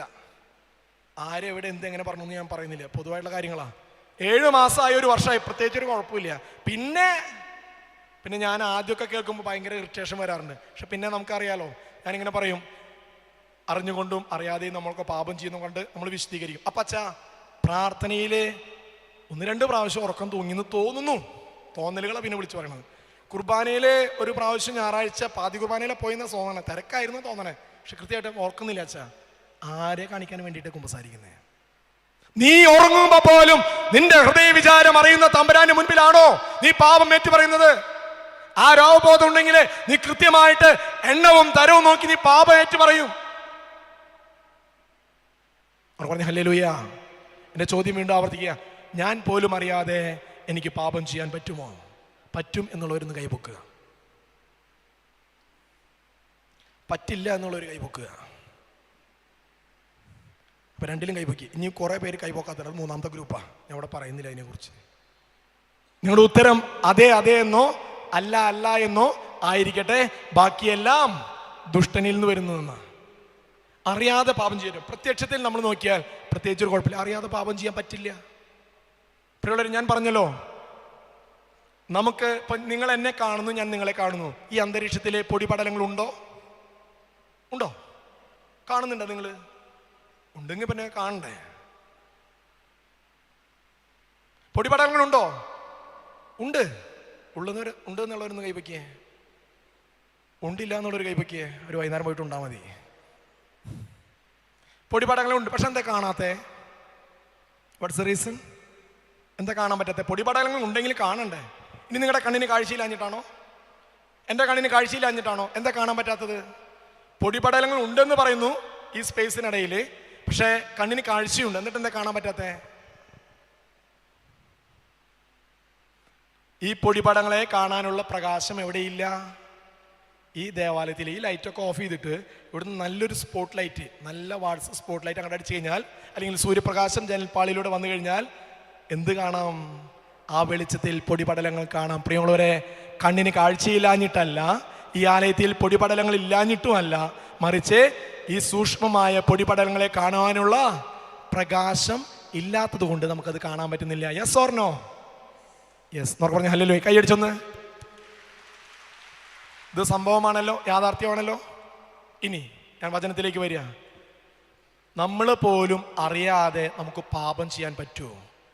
ലേവ്യരുടെ പുസ്തകം 5:17 വചനം പറയാ, കർത്താവ് വിലക്കിയിട്ടുള്ളതിൽ ഏതെങ്കിലും ഒന്ന് പ്രവർത്തിച്ച് പാപം ചെയ്യുന്നവൻ അറിയാതെയാണ് അത് ചെയ്യുന്നതെങ്കിൽ തന്നെയും തെറ്റുകാരനാണ്, അവൻ തന്റെ തെറ്റിനെ ഉത്തരവാദിയാണ്. ലേവ്യർ 5:17 വചനാണ്, അച്ഛന്റെ വാക്കുകളൊന്നും അല്ല കേട്ടോ. കർത്താവ് വിലക്കിയിട്ടുള്ളതിൽ ഏതെങ്കിലും ഒന്ന് പ്രവർത്തിച്ച് പാപം ചെയ്യുന്നവൻ അറിയാതെയാണ് അത് ചെയ്യുന്നതെങ്കിൽ തന്നെയും തെറ്റുകാരനാണ്, അവൻ തന്റെ തെറ്റിനെ ഉത്തരവാദിയാണ്. 19-ാം സങ്കീർത്തനം 12-13 വചനങ്ങള് ദാവീദ് വിലപിക്കുന്നത് ഇങ്ങനെയാ, അറിയാതെ പറ്റുന്ന വീഴ്ചയിൽ നിന്നും കർത്താവേ എന്നെ രക്ഷിക്കണേ. അറിയാതെ പറ്റുന്ന വീഴ്ചയിൽ നിന്ന് പോലും. പ്രിയമുള്ളവരെ, നിങ്ങൾ അറിഞ്ഞാലും അറിഞ്ഞില്ലെങ്കിലും മനസ്സിൽ നിന്ന് കോരിയിടണം, ഒരു ദിവസം തന്നെ ചിന്ത കൊണ്ട്, വാക്കുകൊണ്ട്, പ്രവൃത്തി കൊണ്ട്, ഉപേക്ഷ കൊണ്ട്. ഉപേക്ഷ എന്ന് പറഞ്ഞാൽ ഒരു നന്മ ചെയ്യാൻ അവസരം കിട്ടി, ചെറുതായിക്കോട്ടെ വലുതായിക്കോട്ടെ, പിന്നെ ആകാം, നാളെ ആകാം, അത് വേണ്ട. ഉദാഹരണത്തിന് ഈ പള്ളിയിൽ നിങ്ങൾ നോക്കുമ്പോൾ കുറച്ച് കരട് കിടക്കുക, കരട് നിങ്ങളുടെ മനസ്സിൽ വന്ന് അതൊന്ന് കളയാം, പുറത്ത് കളയാം. അതൊക്കെ കപ്പ്യാര പണിയാ, ദേവാലയ ശുശ്രൂഷ അവർ നോക്കട്ടെ. ഉപേക്ഷ കൊണ്ടുള്ള പാപമായി അത്. ഒരു ദിവസം തന്നെ ചിന്ത കൊണ്ട്, വാക്കുകൊണ്ട്, പ്രവൃത്തി കൊണ്ട്, ഉപേക്ഷ കൊണ്ട്, അറിഞ്ഞും അറിയാതെയും പ്രിയമുള്ളവരെ നമുക്ക് തെറ്റ് പറ്റുന്നുണ്ട്. അറിയാതെ നമുക്ക് പാപം ചെയ്യാൻ പറ്റും. ഉദാഹരണത്തിന് നിങ്ങൾ ഡ്രൈവിംഗ് അറിയാവുന്നവരൊന്ന് കൈപൊക്കിയേ. ഡ്രൈവിംഗ് വണ്ടി ഓടിക്കുന്നവരൊന്ന് കൈപൊക്കാൻ. വണ്ടി ഓടിക്കുന്നില്ല, കുറേ പേരൊക്കെ ഉണ്ട്. നിങ്ങൾ കാറിൽ പോകുന്നു വിചാരിക്കുക, അല്ലെങ്കിൽ ബൈക്കിൽ പോകുന്നു വിചാരിക്കുക, റോഡിൻ്റെ എല്ലാ നിയമങ്ങളും പാലിച്ചുകൊണ്ടാണ് പോണത്. ഓക്കെ, അപ്പോൾ നിങ്ങൾ അങ്ങോട്ട് പോകുന്നു, അവിടുന്ന് ഒരു വണ്ടി ഇങ്ങോട്ട് വരുന്നു. അപ്പോൾ കാറിൽ പോകുന്നു വിചാരിക്കുക, AC ഒക്കെ ഇട്ട് നല്ല പാട്ടൊക്കെ വെച്ച് വളരെ ശാന്തമായിട്ട് 60-70 കിലോമീറ്റർ സ്പീഡിൽ പോവാണ്. അപ്പോൾ നിങ്ങൾ പോകുന്നു, അവിടുന്ന് ഒരു ട്രെയിലർ ഇങ്ങോട്ട് വരുന്നു. ഇത് രണ്ടും ക്രോസ് ചെയ്യുന്നതിനിടയിൽ ഈ കാലഘട്ടത്തിൻ്റെ ഒരു സന്താനം, ഒരു യൂത്ത് ഡ്യൂക്ക് വണ്ടി ഉപയോഗിച്ചിട്ട് ഒരൊറ്റ പോക്ക ഗ്യാപ്പിലൂടെ ഒരു പോക്ക പോയി. പ്രതീക്ഷിച്ചില്ല, തൊട്ടില്ല. ഈ സമയത്ത് നിങ്ങൾ എന്താ പറയാ? നിങ്ങളുടെയും ആ ട്രെയിലറിന്റെ ഇടയിലൂടെയാണ് അവൻ കടന്നുപോയത്. അവൻ എക്സ്പെർട്ടാ. Price the Lord. ദൈവമേ നന്ദി, അവനൊരു അപകടവും ഇല്ലാതെ ലക്ഷ്യത്തിലെത്തുവാനുള്ള കൃപ കൊടുക്കണമെന്നാണോ പ്രാർത്ഥിക്കുക? കൈപൊക്കിയവര് കൈയൊക്കെ തണുത്തുണ്ടാവും, പ്രതീക്ഷിക്കാണ്ട കടന്നുപോയത്. എന്നിട്ട് ഉള്ളിൻ്റെ ഉള്ളിൽ കാറൊക്കെ ആണെങ്കിൽ ആരും കേൾക്കില്ല, എന്നാലും ചെപ്പക്കുറ്റിക്കിട്ടുണ്ടാവും വൃത്തിയട്ടവൻ. അവനൊക്കെ ആരാ ലൈസൻസ് കൊടുത്തത്? അവൻ്റെ ഒരു പോക്കണ്ടില്ലേ, അവനെ കണ്ടിട്ട് പോലും ഉണ്ടാവില്ല. പിന്നെ ഡിക്ഷണറിയിൽ നിന്നും തെറിച്ചുപോയ വാക്കുകളൊക്കെ കടമെടുത്തിട്ട് കുറേ വാക്കുകളും പറയും. ഡിക്ഷണറിയിൽ നിന്ന് തെറിച്ചുപോയ വാക്കുകൾ. ഇപ്പോ മത്തായിയുടെ സുവിശേഷം വചനം പറയണേ, സഹോദരനെ ബോഷ എന്ന് വിളിച്ചാൽ സ്വർഗരാജ്യമില്ല, വിഡ്ഢി എന്ന് വിളിച്ചാൽ നരകാഗ്നിക്കിരയാകും. ഞാൻ ഡിക്ഷണറി നോക്കിയപ്പോൾ ബോഷ, വിഡ്ഢി വാക്കുകളൊക്കെ എവിടെയുണ്ട്? ഡിക്ഷണറിയിലുണ്ട്. പക്ഷെ കാറിൽ പറയുന്നത് ഡിക്ഷണറിയില്ലാത്ത പല വാക്കുകളാണ്. അത് തെറിച്ചു പോയത് കൂട്ടിച്ചേർത്ത് മാലപ്പടക്കം പോലെ പെരുക്കുമ്പോൾ പ്രിയമുള്ളവരെ അത് പാപല്ലേ? ഇനി അത് പ്ലാൻ ചെയ്തിട്ടാണ് വീട്ടിൽ നിന്ന് പറയുമ്പോൾ ഇങ്ങനെയൊക്കെ ഇൻസിഡൻറ്റ് ഉണ്ടാകുമ്പോൾ, സംഭവിക്കുമ്പോൾ നമുക്കിതൊക്കെ പറഞ്ഞു പഠിക്കണം. അങ്ങനെ പ്ലാൻ ചെയ്തിട്ടാണോ? അല്ല, ഹൃദയത്തിൻ്റെ നിറവിൽ നിന്നാണ് അതിനെ അറിയാതെ പറഞ്ഞു പോയി. ഒരുപാട് അസഭ്യ വാക്കുകൾ ആ കാറിലിരുന്ന് പറഞ്ഞു. പാപാണോ? അറിഞ്ഞുകൊണ്ടാണോ ചെയ്തത്? അല്ല സ്നേഹമുള്ളവരെ, കുമ്പസാരത്തിൽ പറയാറുണ്ടോ? അസഭ്യ വാക്കുകൾ പറയുമ്പോൾ പോലും എന്താണ്? കണക്ക് കൊടുക്കേണ്ടി വരും. ഒരു ഗ്ലാസ് വെള്ളം കൊടുത്താൽ പോലും പ്രതിഫലമുണ്ട് എന്നൊക്കെ പറഞ്ഞ് ഹല്ലേലൂയ, ശതമയ ഹല്ലേലൂയ, ഹല്ലേലൂയ, ഹല്ലേലൂയ. ഒന്നാം പ്രമാണം എന്താ? ഒന്നാം പ്രമാണം തിരുസഭയുടെ കൽപ്പനകൾ 5, പക്ഷെ ദൈവപ്രമാണങ്ങൾ 10. അതിലൊന്നാം പ്രമാണം ഏതാ? ദൈവമായ കർത്താവ് ഞാനാകുന്നു. ഈ കൽപ്പന ആരെങ്കിലും ലംഘിച്ചിട്ടുണ്ടോ? ഇല്ല. നിങ്ങളൊക്കെ പള്ളിയിലാണല്ലോ ഇരിക്കണത്. പക്ഷെ ഇതിൻ്റെ ആഴങ്ങളിലേക്കൊന്ന് അച്ഛൻ കൊണ്ടുപോകാട്ടോ. ദൈവത്തെക്കാൾ ഉപരിയായി വ്യക്തികൾക്ക്, വസ്തുക്കൾക്ക് ഒക്കെ ഒന്നാം സ്ഥാനം കൊടുക്കുന്ന സമയമുണ്ട്. ഞാൻ ഉദാഹരണം പറയാം. ഈ കാലഘട്ടത്തിലെ മക്കൾക്ക് വേണ്ടി മാതാപിതാക്കൾ മരിക്കുകയാണ്. എൻ്റെ മക്കളെ വഴക്ക് പറയാൻ പാടില്ല. ഒരു വികാരിച്ചനെ, ഞാൻ ഒരു സ്കൂളിലെ മാനേജറാ. എൻ്റെ മക്കളെ അടിക്കുന്നു വേണ്ട, വഴക്ക് പറയുന്നത് അവരൊക്കെ പെർഫെക്റ്റ് ഓക്കെയാണ്. എന്നിട്ട് അവസാനം പോലീസ് പിടിക്കുമ്പോഴാണ്, കഞ്ചാവ് പിടിക്കുമ്പോഴാണ് 8ാം ക്ലാസ്സുകാരൻ തുറന്നു പറയുന്നത് 100 രൂപ ലാഭം കിട്ടും, വലിക്കാനും കിട്ടുന്നു. അപ്പോഴാണമ്മ ഇവ ഇങ്ങനെയൊക്കെ ചെയ്തായിരുന്നു. പിന്നെ കണ്ണീരായി, വിലാപായി. മക്കൾക്ക് വേണ്ടി മരിക്കല്ലേ, പങ്കാളിക്ക് വേണ്ടി നീ മരിക്കല്ലേ, മാതാപിതാക്കൾക്ക് വേണ്ടി നീ മരിക്കല്ലേ. ദൈവത്തെക്കാൾ ഉപരിയായിട്ട് നീ നിന്റെ ബന്ധുക്കൾക്കും ബന്ധങ്ങൾക്കും ഒന്നാം സ്ഥാനം കൊടുക്കുമ്പോ അത് വിഗ്രഹാരാധനയാ, പാപാന്ന്. ദൈവത്തെക്കാൾ ഉപരിയായി നീ പണത്തിന് ഒന്നാം സ്ഥാനം കൊടുക്കുമ്പോ വിഗ്രഹാരാധനയാ. ദൈവത്തെക്കാൾ ഉപരിയായി ഞാൻ എനിക്ക് തന്നെ ഒന്നാം സ്ഥാനം കൊടുക്കുമ്പോ അതിനെ വിളിക്കുന്ന പേര് അഹങ്കാരം. ഞാൻ പറയുന്നത് പോലെ ഞാൻ പറഞ്ഞു കേട്ടാ മതി, ഒന്നാം പ്രമാണ ലംഘന. ഇനി ചിലരുടെ ജീവിതത്തിൽ പ്രാർത്ഥന വിഗ്രഹമായിട്ട് മാറും. എന്ത്? അത് കേട്ടിട്ടില്ല അല്ലെ? പ്രാർത്ഥന വിഗ്രഹമാണ്. ഇപ്പൊ നമുക്കറിയാം, ഒരുപാട് വചന പ്രഘോഷണ കേന്ദ്രങ്ങളുണ്ട്, ഒരുപാട് പ്രാർത്ഥനാ ലീഫ്ലെറ്റുകളുണ്ട്. അനുഗ്രഹം കിട്ടാൻ വേണ്ടി അല്ലെ, രോഗസൗഖ്യം കിട്ടാൻ വേണ്ടി, കടബാധ്യത മാറാൻ വേണ്ടി എന്തൊക്കെയോ നോവേനകളെ. ഇതൊന്നും വേണ്ടെന്ന് അച്ഛൻ പറയുന്നില്ല സ്നേഹമുള്ളവരെ. പക്ഷെ ഞാൻ ചില വീടുകൾ പോകുമ്പോൾ എങ്ങാനും ഒരു പ്രാർത്ഥന മുടങ്ങിയാൽ ടെൻഷനായി. ഇന്ന് ചെല്ലില്ലല്ലോ, അയ്യോ ഇനിയിപ്പോൾ കർത്താവ് എന്ത് വിചാരിക്കോ? ഒന്നാം പ്രമാണ ലംഘന, പ്രാർത്ഥന വിഗ്രഹമായി. അറിഞ്ഞില്ലെന്ന് വേണ്ട. ഇനി മറ്റു ദൈവങ്ങൾ വിഗ്രഹമാകില്ലേ? ദൈവമായ കർത്താവ് ഞാനൊരാളും മറ്റൊരു ദൈവം നിനക്കുണ്ടാകരുത്. ചിലർ പറയാച്ചാ ഞാൻ വില കെട്ടവനാ, ഞാൻ വിലയില്ലാത്തവനാ, എനിക്ക് സമൂഹത്തിലും കുടുംബത്തിലൊന്നും വില. ആര് പറഞ്ഞു നിനക്ക് വിലയില്ലെന്ന്? ആരാ പറഞ്ഞു നിനക്ക് വിലയില്ലെന്ന്? യു ആർ പ്രഷ്യസ്, നീ വിലയുള്ളവനാ. You are unique, you are not a proxy, നീ പകരക്കാരനല്ല. ഞാൻ നേരത്തെ ഒരു ബയോളജി പറഞ്ഞല്ലോ അല്ലേ? നീ വിലയുള്ളവനല്ല, നിനക്ക് വിലയില്ല എന്ന് നീ ചിന്തിച്ചുകൊണ്ടിരിക്കുമ്പോ ഞാനൊരു ബയോളജി പറയട്ടെ, ശരീരശാസ്ത്രം പറയട്ടെ. അപ്പന്റെ ബീജത്തിൽ നിന്നും ലക്ഷോപലക്ഷം ബീജങ്ങളാ വരിക. അമ്മയുടെ ഒരണ്ടത്തിലേക്കാണ് ഈ ബീജങ്ങളൊക്കെ നുഴഞ്ഞുകൊണ്ടിരിക്കുന്നത്. അതിൽ ഏതെങ്കിലും ഒരു ബീജമേയാണ് അണ്ടത്തിൽ കയറുള്ളൂ. Yes or no? പഠിച്ചവർക്കറിയാം. പ്രിയമുള്ളവരെ, എൻ്റെ അപ്പൻ്റെ അമ്മയുടെ സ്നേഹം, അമ്മയുടെ അണ്ടത്തിലേക്ക് ഒരു ബീജം കയറിയപ്പോൾ ഞാനുണ്ടായി. നേരെ മറിച്ച് ആ ബീജത്തിന് പകരം വേറെ ബീജമാണ് കയറിയിരുന്നെങ്കിൽ ഇന്ന് ബിജു ആലപ്പാടച്ചൻ നിങ്ങളുടെ മുൻപിലില്ല. Yes or no? മനസ്സിലാവുണ്ടോന്ന് അറിയില്ല. ഈ കാലഘട്ടത്തിൽ യുവജനങ്ങൾക്ക് ക്ലാസ് എടുക്കുമ്പോൾ ഇങ്ങനെയൊക്കെ പറയണം.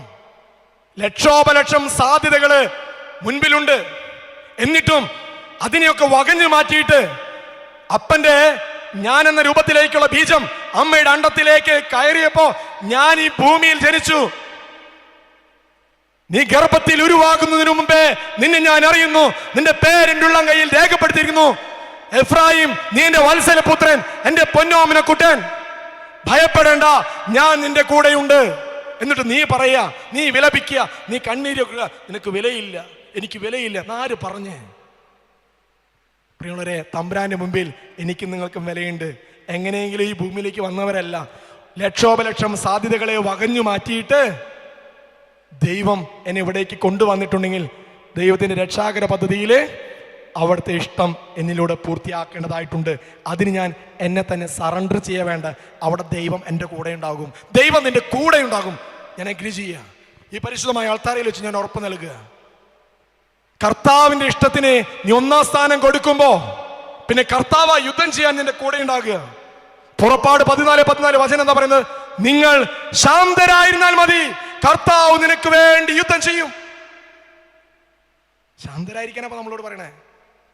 കർത്താവ് നമുക്ക് വേണ്ടി യുദ്ധം ചെയ്യുമ്പോ നമ്മൾ വേറെ ഏതെങ്കിലും വഴിയിലേക്ക് പോയിക്കുക. ദൈവം നിർത്തിയ വഴി, യേശു ആകുന്ന വഴിയില് ഈശോ എനിക്ക് വേണ്ടി മുൻപിൽ നിന്ന് യുദ്ധം ചെയ്യുമ്പോ ഞാൻ വേറെ ഏതെങ്കിലും വഴിയിൽ പോയാലോ? മദ്യത്തിന്റെ, പണത്തിന്റെ, ബന്ധങ്ങളുടെ വഴിയെ പോയാൽ അതിനെ വിളിക്കുന്ന പേരാ പാപം. അവിടെ കർത്താവ് യുദ്ധം ചെയ്യുമ്പോ അതിന്റെ റിസൾട്ട് നിങ്ങൾക്ക് കിട്ടില്ല, എനിക്കും കിട്ടില്ല. സെഫാനിയ 3:17, ഞാൻ യുദ്ധം ചെയ്യുന്ന കർത്താവ്, വിജയം നൽകുന്ന യോദ്ധാവ് നിന്റെ കൂടെയുണ്ട്. I am with you. Yes or no? പറഞ്ഞു ഹല്ലേലൂയ, ഹല്ലേലൂയ, ഹല്ലേലൂയ.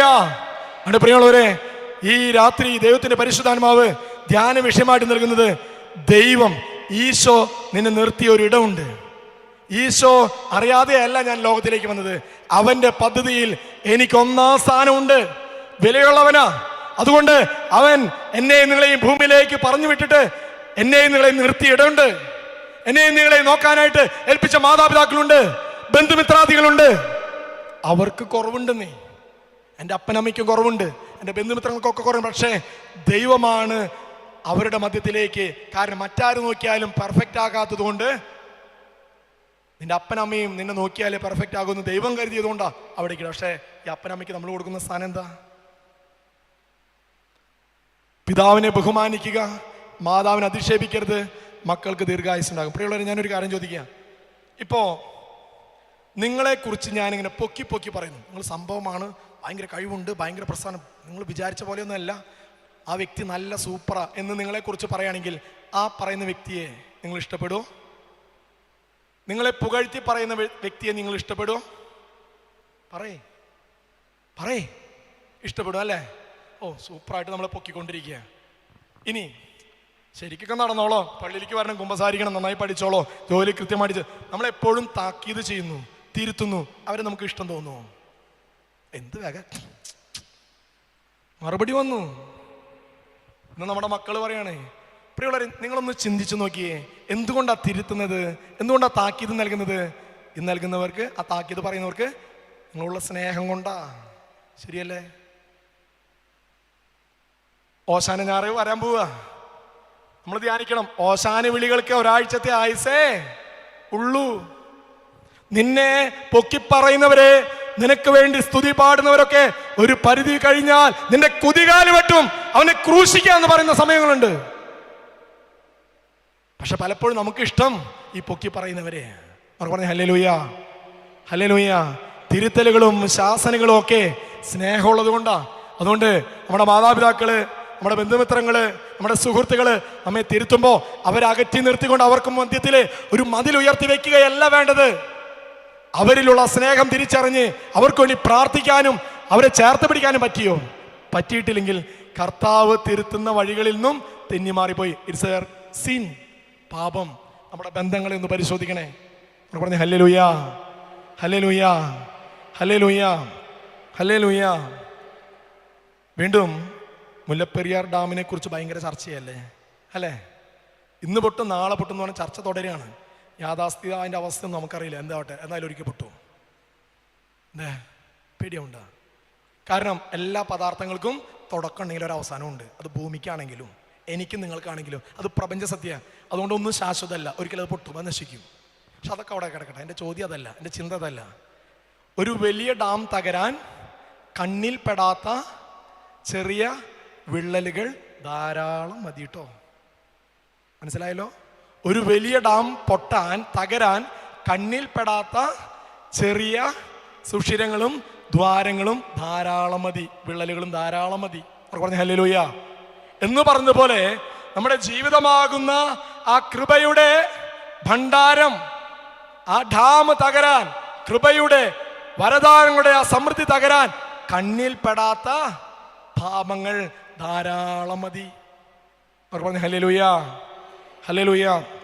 പ്രിയമുള്ളവരെ, വചനം പറയണേ, അയോഗ്യതയോടെ ഈ അപ്പം ഭക്ഷിക്കുന്നവൻ, ഈ കാലഘട്ടത്തിന് ശ്രദ്ധിക്കണം, അയോഗ്യതയോടെ ഈ അപ്പം ഭക്ഷിക്കുന്നവൻ അവൻ്റെ തന്നെ ശിക്ഷാവധി ഏറ്റുവാങ്ങുന്നു.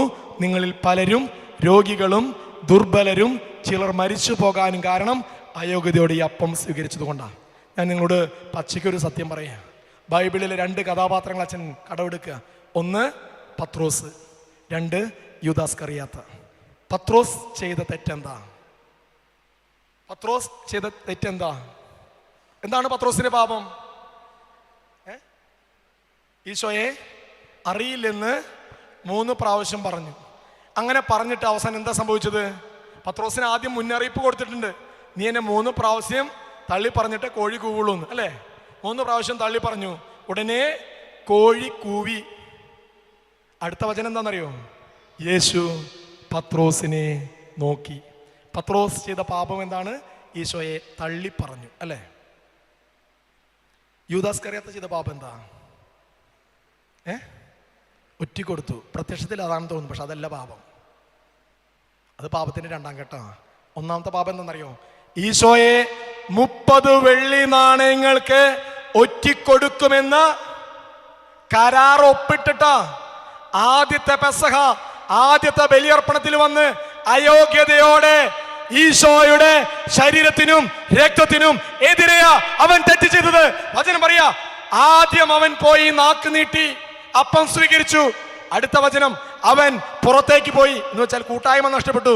മൂന്നാമത്തെ വചനം, പുറത്ത് രാത്രിയായിരുന്നു, അവൻ അന്ധകാരത്തിൽപ്പെട്ടു. പക്ഷെ അവൻ പുറത്തു പോകുമ്പോ വചനം പരിശോധിച്ചാൽ കർത്താവ് അവന് നോക്കിയില്ല.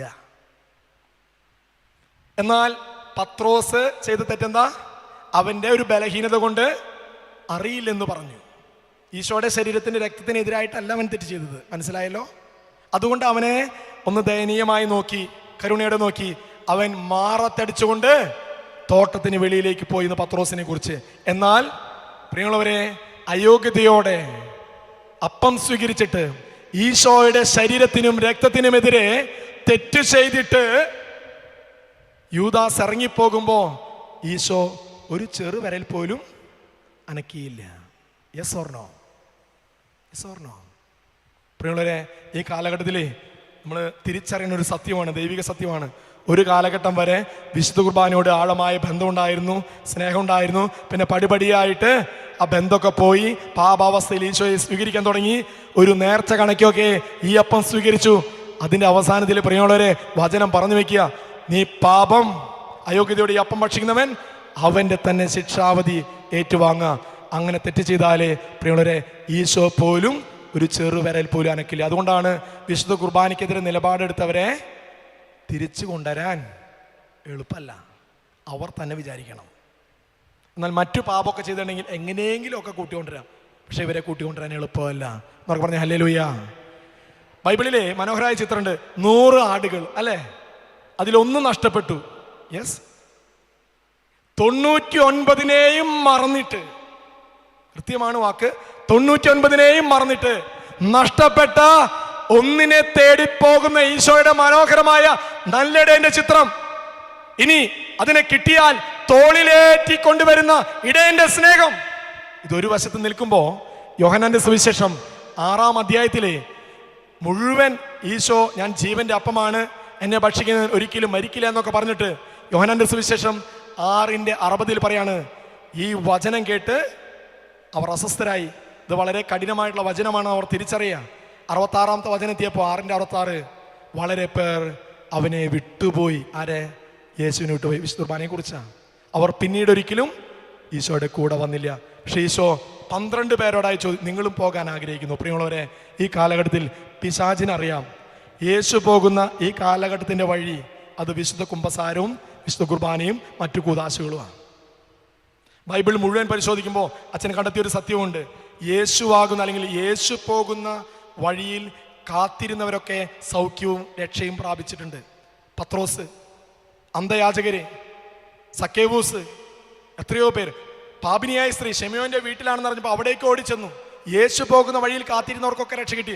ഇന്ന് തിരുസഭയിലൂടെ വിശുദ്ധ കൂദാശകളിലൂടെ വിശിഷ്യ വിശുദ്ധ കുംഭസാരം വിശുദ്ധ കുർബാനയിലൂടെയാണ് യേശുന്ന് നേരിട്ട് കടന്നു പോകുന്നത്. ആരൊക്കെയാണ് പ്രിയമുള്ളവരെ ഈ വഴിയിൽ കാത്തിരിക്കുന്നത്? ഈ കുദാശകൾ, അവർക്ക് സൗഖ്യവും രക്ഷയുണ്ട്. നേരെ മറിച്ച് ഇതിനെ ബോധപൂർവം ഞാൻ മറന്നിട്ട് ഇറങ്ങിപ്പോയാൽ ഒരു തിരിച്ചുവരവ് അസാധ്യമാണ്. കാരണം 2 കൊറിന്തോസ് 4:4 ഈ ലോകത്തിന്റെ ദേവൻ ബുദ്ധിയെ അന്ധമാക്കിയാൽ പിന്നെ അവർക്ക് ദൈവിക രഹസ്യങ്ങൾ പറഞ്ഞറിയില്ല, വികാരിച്ചം പറഞ്ഞ് മനസ്സിലാകില്ല, സുവിശേഷ പ്രഘോഷങ്ങൾ മനസ്സിലാകില്ല, മാതാപിതാക്കൾ പറഞ്ഞാൽ മനസ്സിലാകില്ല, അധ്യാപകർ പറഞ്ഞാൽ മനസ്സിലാകില്ല, അധികാരികൾ പറഞ്ഞാൽ മനസ്സിലാകില്ല. അവർ പറഞ്ഞ ഹല്ലേലൂയ, ഹല്ലേലൂയ. അതുകൊണ്ട് പ്രിയമുള്ളവരെ, ഈ വാർഷിക ധ്യാനത്തിലെ നമുക്ക് നമ്മുടെ കണ്ണിലൂടെ നോക്കേണ്ടതിന് പകരം കർത്താവിൻ്റെ കണ്ണിലൂടെ. നിങ്ങളുടെ വികാരിയച്ഛൻ വിസിറ്റൊക്കെ നടത്താറില്ലേ? വീട്ടിലേക്ക് വരാറില്ലേ? വെഞ്ചിരിപ്പിനെ അതൊന്നും പറഞ്ഞിട്ട് അല്ലേ? നിങ്ങൾ അച്ഛന്മാർ വീട്ടിലേക്ക് വന്നാൽ അച്ഛന്മാരെ എവിടെ എടുത്ത്? അടുക്കളയിലാണ് ഇരുത്തുക. ഞാനൊരു വികാരിച്ചനാ. ജൂൺ മാസമായ വീട് വെഞ്ചിരിപ്പാണ് ഞങ്ങൾക്ക്. ജൂൺ മാസത്തിൽ മാത്രം അച്ഛനെ എല്ലാ റൂമിലേക്കും പ്രവേശിക്കാം, അടുക്കളയുടെ അപ്പുറം വരെ പോവാം. ഇടയിലുള്ള ഒരു ദിവസമാണ് വീട്ടിലേക്ക് പോയതെങ്കിൽ അച്ഛനെ മിക്കവാറും വീട്ടുകാരിരുത്തുന്ന മോണ്ടളത്താ, ഗസ്റ്റ് റൂമിലാണ് ഇരുത്തുക. അവിടുന്ന് ഒരു അടി മുന്നോട്ടേക്ക്. ഞെങ്ങാനും അതിക്രമിച്ച് അടുക്കളയിലേക്ക് പോകാൻ നോക്കിയാൽ വീട്ടമ്മ അങ്ങനെ നിൽക്കണ്ടാവും. അച്ഛാ ഇടവകയിലേക്ക് സുഖല്ലേ, ഭക്ഷണമൊക്കെ കിട്ടുന്നുണ്ടോ? വാതിൽമ കഴിഞ്ഞ് അപ്പുറത്തേക്ക് കിടക്കണ്ട, ഉച്ചക്കലത്തെ പാത്രം കഴുകിയിട്ടില്ല, ഡ്രസ്സെല്ലാം കട്ട മറന്നുപോയി. ചിരിക്കുക. നമ്മളൊക്കെ കർത്താവിനെ വികാരിച്ചിനെ പോലെ മോണ്ടാളത്തിരുത്തിക്കൊണ്ടിരിക്കുക. പള്ളിയെ വരുമ്പോ, ധ്യാനത്തിൽ വരുമ്പോ സൂപ്പറാണ്, നന്നായിട്ട് ആരാധിക്കുന്നു, പ്രാർത്ഥിക്കുന്നു, സ്തുതിക്കുന്നു. പക്ഷേ ഈ ദൈവാലയം വിട്ട് നീ ഇറങ്ങിയാലേ നിന്റെ ജീവിതത്തിൽ കർത്താവിന് എന്തിടമുണ്ട്? നീ പോകുന്നിടത്തേക്കൊക്കെ, നിന്റെ രഹസ്യമായിട്ടുള്ള ജീവിതത്തിലേക്കൊക്കെ ഈ തമ്പുരാനെ കൂട്ടിക്കൊണ്ടുപോകാൻ ചങ്കൂറ്റുണ്ടോ? അത് ഞാൻ പറഞ്ഞത്. സക്കേവൂസ് ആദ്യമൊക്കെ ഈശോയെ മോണ്ടോളത്തിരുത്തി, പിന്നെ മനസ്സിലായി ശരിയല്ല. അവസാനം പിന്നാമ്പുറങ്ങളിലേക്ക് സക്കേവൂസ് കർത്താവിനെ കൂട്ടിക്കൊണ്ടുപോകുക. അത് ഒറ്റയ്ക്കുള്ള യാത്രയാണ്. പ്രിയമുള്ളവരെ, ഈ വാർഷിക ധ്യാനം അത് ഒറ്റയ്ക്കുള്ള യാത്രയാകട്ടെ കേട്ടോ. ഒറ്റയ്ക്കുള്ള യാത്ര ചെയ്യണം. ഞാൻ എൻ്റെ ഈശോയും മാത്രം എൻ്റെ ജീവിതത്തിന്റെ പിന്നാമ്പുറങ്ങളിലേക്ക് ഈശോയിൽ നിന്ന് കൂട്ടിക്കൊണ്ടുപോകാ. കർത്താവേ, ഞാൻ ബലഹീനനാ, ഈ പാപത്തിൽ അടിക്കടി വീഴുന്നു. എത്രയോ പ്രാവശ്യം കുമ്പസാരിച്ച്, പക്ഷെ കർത്താവ് പറ്റുന്നില്ല. അപ്പോഴും ഈശോ എന്താ പറയാന്നറിയോ? നീ എനിക്ക് ബഹുമാന്യനും പ്രിയങ്കരനുമാണ്, നീ എൻ്റേതാണ്. പ്രിയമുള്ളവരെ, ഞാൻ ഈ കാലഘട്ടത്തിൽ ചിന്തിക്കുകയാണ്, ദൈവം എന്നെക്കുറിച്ച് ചിന്തിച്ചത് കൊണ്ടല്ലേ ഞാൻ ലോകത്തിലേക്ക് ജനിച്ചത്? ദൈവം ഇന്നും എന്നെക്കുറിച്ച് ചിന്തിക്കുന്നത് കൊണ്ടല്ലേ ഞാനിനി ദിവസം ഇപ്പോഴും ദേവാലയത്തിലായിരിക്കുന്നത്? ഞാൻ നിങ്ങളൊക്കെ ദൈവത്തിൻ്റെ ചിന്തയാണ്. ഞാൻ നിങ്ങളൊക്കെ ദൈവത്തിൻ്റെ ചിന്ത. ദൈവം എന്നെ നിങ്ങളെയും കരുതലോടെ കാക്കുന്നു. അതുകൊണ്ട് എത്ര തെറ്റ് പറ്റിയാലും, യെശയ്യാ പ്രവാചകന്റെ പുസ്തകം 1:18-19, വരുവിൻ നമുക്ക് രമ്യതപ്പെടാം. ഒരു വാർഷിക ധ്യാനം അവസാനത്തെ ധ്യാനാണെങ്കിലോ, ഈ ഞായറാഴ്ചത്തെ കുമ്പസാരം നിന്റെ ജീവിതത്തിലെ അവസാനത്തെ കുമ്പസാരമാണെങ്കിലോ, അടുത്തൊരു വാർഷിക ധ്യാനത്തിന് ഈ ഇടവകയിൽ ഉണ്ടാകുമെന്ന് എന്നെ ഉറപ്പ്. എന്തുകൊണ്ട് ഞാനും നിങ്ങളുമൊക്കെ ഈ ദേവാലയത്തിൽ ഇരിക്കുന്നു ചോദിച്ചാൽ ഒറ്റ ഉത്തരേ ഉള്ളൂ, ആ അത്തിവൃക്ഷം 1 വർഷം കൂടി നിൽക്കട്ടെ, ഒരു വാർഷിക ധ്യാനം കൂടി നിൽക്കട്ടെ, ഒരു കുമ്പസാരത്തിന് കൂടി നിൽക്കട്ടെ. മേലിൽ ഫലം പുറപ്പെടുവിച്ചെങ്കിലോ. കർത്താവ് കരുണയുള്ള കർത്താവ്. ഈ കർത്താവ് യെശയ്യാ പ്രവാചകന്റെ പുസ്തകം 1:18-19 പറയും, വരുവിൻ നമുക്ക് രമ്യതപ്പെടാം. നിന്റെ പാപങ്ങൾ കടും ചുമപ്പാണെങ്കിലും അത് മഞ്ഞു പോലെ വെണ്മയുള്ളതായി തീരും, രക്തവർണ്ണമെങ്കിലും കമ്പിളി പോലെ വെളുക്കും. അനുസരിക്കാൻ തയ്യാറെങ്കിൽ നീ ഐശ്വര്യം കാണും, എന്നാൽ അനുസരിക്കാതെ ധിക്കാരം തുടർന്നാൽ നീ വാളിനിരയാകും. നമുക്ക് പറഞ്ഞ ഹല്ലേലൂയ, ഹല്ലേലൂയ, ഹല്ലേലൂയ. പ്രിയമുള്ളവരെ, നമ്മൾ പാപം ഏറ്റുപറയാതിരിക്കുമ്പോൾ നമ്മൾ രോഗിയായിത്തീരും. അടുത്തൊരു തല അറിഞ്ഞില്ലെന്ന് വേണ്ട. തൃശ്ശൂർ ജൂബിലി ഹോസ്പിറ്റലിൽ, കൃത്യമായിട്ട് അച്ഛൻ സ്ഥലമടക്കം പറയണത്, ജൂബിലി ഹോസ്പിറ്റലിൽ, മെഡിക്കൽ കോളേജ് ഹോസ്പിറ്റലിൽ ഗാസ്ട്രോൻ്റെ ഒരു ഡോക്ടറുണ്ട്, ജോസഫ് ഡോക്ടർ. ആ ഡോക്ടറെ അടുത്തേക്ക് എത്ര മാരകമായ അവസ്ഥയിൽ പോകുകയാണെങ്കിലും നമുക്ക് വർത്താനം പറയാൻ, കുമ്പസാരിക്കാൻ ഒരു സാധ്യതയുണ്ടെങ്കിൽ ഡോക്ടർ കണ്ട വഴിക്ക് ചോദിക്കും, അറി കാത്തലിക്, നീ ഒരു കത്തോലിക്കനാണോ? യെസ് എന്നാണ് ഉത്തരമെങ്കിലേ കുമ്പസാരിച്ചിട്ട് വരാൻ പറയും. എന്നിട്ട് ഡോക്ടർ തന്നെ നമ്പർ അമർത്തും, അവിടെയുള്ള സ്പിരിച്വൽ ഫാദേഴ്സിനെ വിളിക്കും. ഏതെങ്കിലും രോഗി പറയുകയാണേ എനിക്ക് കുമ്പസാരിക്കണ്ട എന്ന് പറഞ്ഞാൽ വേറെ ഏതെങ്കിലും ഡോക്ടർമാരുടെ അടുത്തേക്ക് കൊണ്ടുപോയിക്കോളാനും പറയും. ആ ഡോക്ടർക്ക് അറിയാം എല്ലാ രോഗങ്ങൾക്കും മെഡിസിൻ ഇല്ല. ബൈബിളിലെ തളർവാദം പിടിപെട്ട് കിടക്കുന്ന ആ രോഗീനെ വിശ്വാസം ഉള്ള കുറെ മനുഷ്യരെ മേൽക്കൂര പൊളിച്ച് കർത്താവിന് മുൻപിലേക്ക് ഇറക്കിയ ആ നിമിഷത്തിലെ തളർവാദ രോഗിയോട് പറയാണ്, നിന്റെ പാപങ്ങൾ ക്ഷമിക്കപ്പെട്ടിരിക്കുന്നു എന്നാ. എന്നിട്ട് ജനത്തോട് പറയാ, എനിക്ക് പാപം മോചിക്കാൻ അധികാരമുണ്ടെന്ന് നിങ്ങൾ അറിയേണ്ടതിന് ഞാൻ തളർവാദ രോഗിയോട് പറയുന്നു, എഴുന്നേറ്റ് കിടക്കയും എടുത്ത് നീ വീട്ടിലേക്ക് പോ. ഉടനെ അവൻ എഴുന്നേറ്റ് പോയി. പ്രിയമുള്ളവരെ, അവന്റെ തളർവാദത്തിന് കാരണം അവൻ ഏറ്റുപറയാത്ത പാപമായിരുന്നു. അത് മോചിച്ചപ്പോഴാ പ്രിയമുള്ളവരെ അവന് സൗഖ്യം കിട്ടിയത്. ഇന്ന് പലപ്പോഴും ഇന്നിപ്പോൾ ഒരു കാലഘട്ടത്തിൻ്റെ ഒരു പ്രശ്നം എന്താണെന്നറിയോ? വീട്ടിലൊരു പ്രശ്നം, നമ്മുടെ തോന്നിവാസം കൊണ്ട് ഒരു പ്രശ്നം വന്നിട്ട് ഇപ്പോൾ പറയണേ ആകെ പിശാച. ഏതച്ഛൻ കൈവച്ച് പ്രാർത്ഥിച്ചാലാണ് ആ പിശാച് പോവാവോ? ഇങ്ങനെ പരതി നടക്കുക. ഒക്കെ പിശാച്, ഒക്കെ പിശാചിനെ പേടിയാണ് നമുക്ക്. നമ്മുടെ കൊള്ളരുതായ്മ കൊണ്ട് വന്ന ഭവിഷ്യത്തും പിശാചിനെ തലയിൽ കെട്ടിവെക്കുക. അവർ പറഞ്ഞു ഹല്ലേലൂയ, ഹല്ലേലൂയ. പ്രിയമുള്ളവരെ, ഞാൻ പാപം ഏറ്റു പറയാതിരിക്കുമ്പോൾ മറ്റൊരു തലമുണ്ട്. അതുകൊണ്ടാണ് യാക്കോബ് സ്ലീഹ പറയുന്നത്, നിങ്ങൾ സൗഖ്യം പ്രാപിക്കാനായി പരസ്പരം പാപങ്ങൾ ഏറ്റുപറയുകയും പ്രാർത്ഥിക്കുകയും വേണം. സൗഖ്യം പ്രാപിക്കാൻ പാപങ്ങൾ ഏറ്റുപറഞ്ഞേ മതിയാകൂ എന്നൊക്കെ പറഞ്ഞ ഹല്ലേലൂയ. ഞാനൊരു അനുഭവം പറഞ്ഞുകൊണ്ട് നിർത്തുക, കറക്റ്റ് ആയിട്ടിരിക്കും നിൽക്കും. ഒരനുഭവം ഇങ്ങനെയാണ്, ഞാൻ ഒരു ഇടവകയിലായിരിക്കുമ്പോൾ ആ പള്ളിപ്പണി നടക്കുന്ന സമയം, അപ്പം ഞാൻ ജുബയിലാണ്. അപ്പോൾ ഞാനിങ്ങനെ നിൽക്കുന്നു, ഒരു അമ്മയും ഒരു മോളും കടന്നു വരിക. ഉടനെ ചോദിച്ചു മഠത്തിലേക്കുള്ള വഴി, പള്ളിയുടെ പാക്കിലാണ് മഠം, ഒരു വഴിയുണ്ട്. ഞാൻ പറഞ്ഞു ഇതിലൂടെ പോയാൽ മഠത്തിലേക്ക് എത്താം. ഉടനെ ചോദിച്ചു ഫാദർ അല്ലേ ചോദിച്ചു. ഞാൻ പറഞ്ഞു അതേ ഫാദറാണ്. പേരെന്ന് പറയാമോ? ഞാൻ എൻ്റെ പേര് പറഞ്ഞു. അച്ഛനെ കുറിച്ച് കേട്ടിട്ടുണ്ടെന്ന് പറഞ്ഞു. ഞാൻ പറഞ്ഞു എന്താ കാര്യം എന്താ? അച്ഛാ, എൻ്റെ മോളവിടെ നിൽക്കുന്നുണ്ട് നെടുന്തൂണ് പോലെ, എന്നെ ശ്രദ്ധിക്കുന്നില്ല, മൈൻഡ് ചെയ്യുന്നില്ല. എന്ത് വികാരി, അച്ഛനല്ലേ, മൈൻഡ് ചെയ്യുന്നില്ല. നന്നായി പഠിച്ചു, നല്ല മാർക്കുണ്ട്, എല്ലാം കഴിഞ്ഞു. ഇൻ്റർവ്യൂ വരുന്നു, ഓരോ ഇൻ്റർവ്യൂ വരുമ്പോൾ ഇവിടെ പോകും, വക്കിലെത്തും, അത് തട്ടിപ്പോവും. ഇതുവരെ അച്ഛാ ഇവൾക്ക് ഇൻ്റർവ്യൂ പാസ്സായില്ല. പക്ഷേ പഠനകാലത്തൊക്കെ നല്ല മാർക്കുള്ളവളാണ്, എല്ലാത്തിനും നല്ല മാർക്ക് വാങ്ങിച്ച, പക്ഷേ ഇൻ്റർവ്യൂ പാസ്സാകുന്നില്ല. അപ്പോൾ ഉടനെ അവളിലേക്ക് നോക്കി, അവൾ അലക്ഷ്യമായിട്ട് നോക്കിക്കുക. ഉടനെ പെട്ടെന്ന് ഞാൻ എടുത്ത വഴിക്ക്, ഞാൻ പറഞ്ഞല്ലോ തമ്പുരാൻ ആത്മാവ് ആദരം ചലിപ്പിക്കുമ്പോൾ നമ്മൾ പോലും അറിയാതെ എന്തെങ്കിലും വിളിച്ച് പറയും. ഞാൻ പറഞ്ഞു, ഇവൾക്ക് ആരോടെങ്കിലും വെറുപ്പുണ്ടോ ചോദിച്ചു. ഉടനെ അമ്മയാണ് ഉത്തരം നൽകിയത്. അവൾ ശ്രദ്ധിക്കുന്നില്ല. ഉവ്വച്ചാ, ഇവൾ അപ്പനോട്, എന്ന് വെച്ചാൽ ഈ ചേച്ചിയുടെ ഭർത്താവിനോട്, ചെറുപ്പത്തിലെ ഞങ്ങൾ ഉപേക്ഷിച്ച് പോയതാ, അതുകൊണ്ട് അപ്പൻ്റെ സ്നേഹം ഇവൾക്ക് കിട്ടിയിട്ടില്ല. അതുകൊണ്ട് അപ്പനെന്ന് കേട്ടാൽ അവളുടെ മനസ്സിൽ വെറുപ്പാണ്. പിന്നെ ഞാൻ അധികം തീർപ്പിച്ചില്ല. അമ്മച്ചിയോടും മോളോടും എനിക്ക് ഒറ്റ കാര്യം പറയാനുള്ളൂ, ഞാൻ നിങ്ങളെ അറിയില്ല, കണ്ടിട്ടില്ല, ഇനി കാണത്തുമില്ല.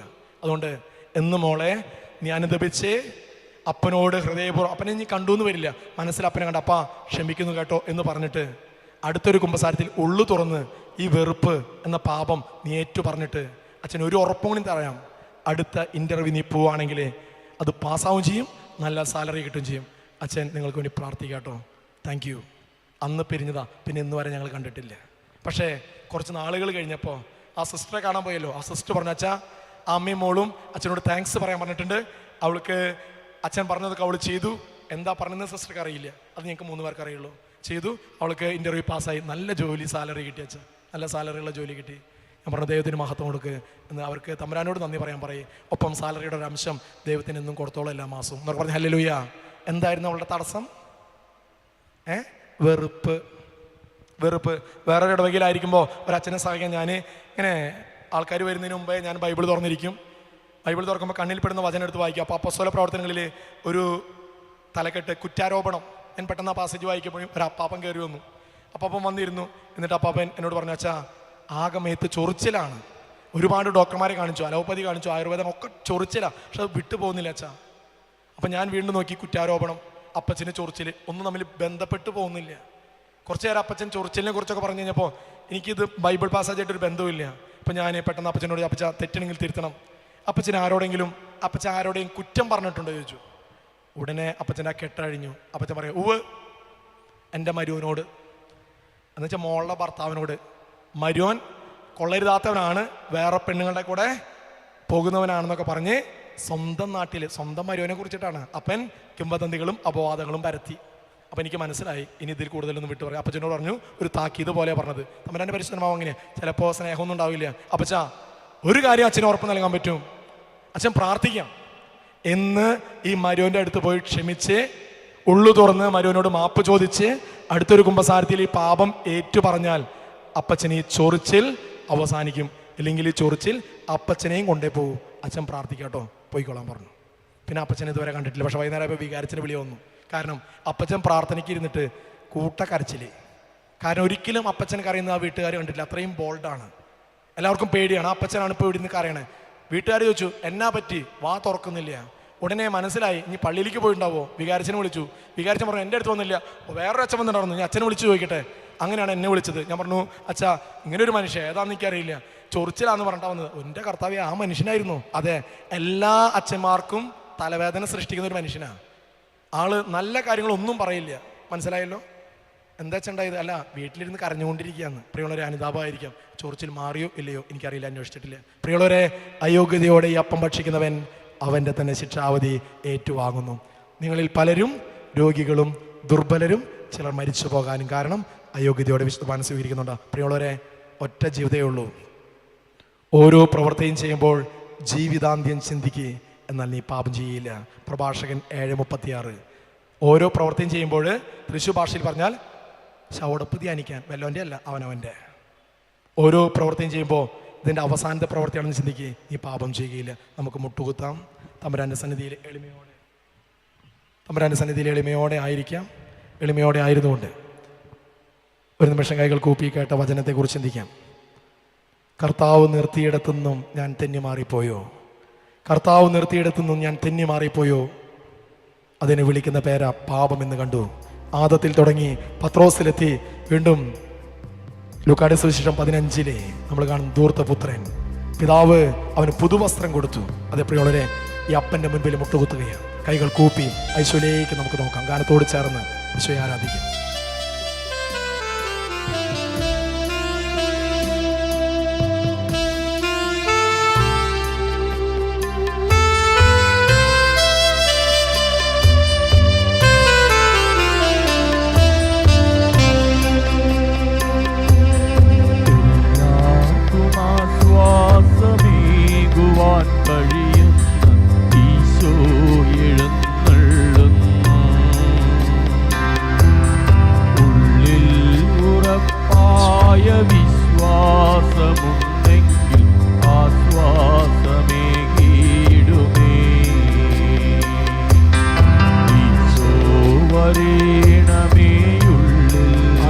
ഈശോ എന്നും ഈശോ വരേണമേ ഹൃദയത്തിലേക്ക് നീ വരണേ. ഈശോ വരേണമേ ഉള്ളിൽ എന്നും ഈശോ വരേണമേ ഉള്ളിൽ.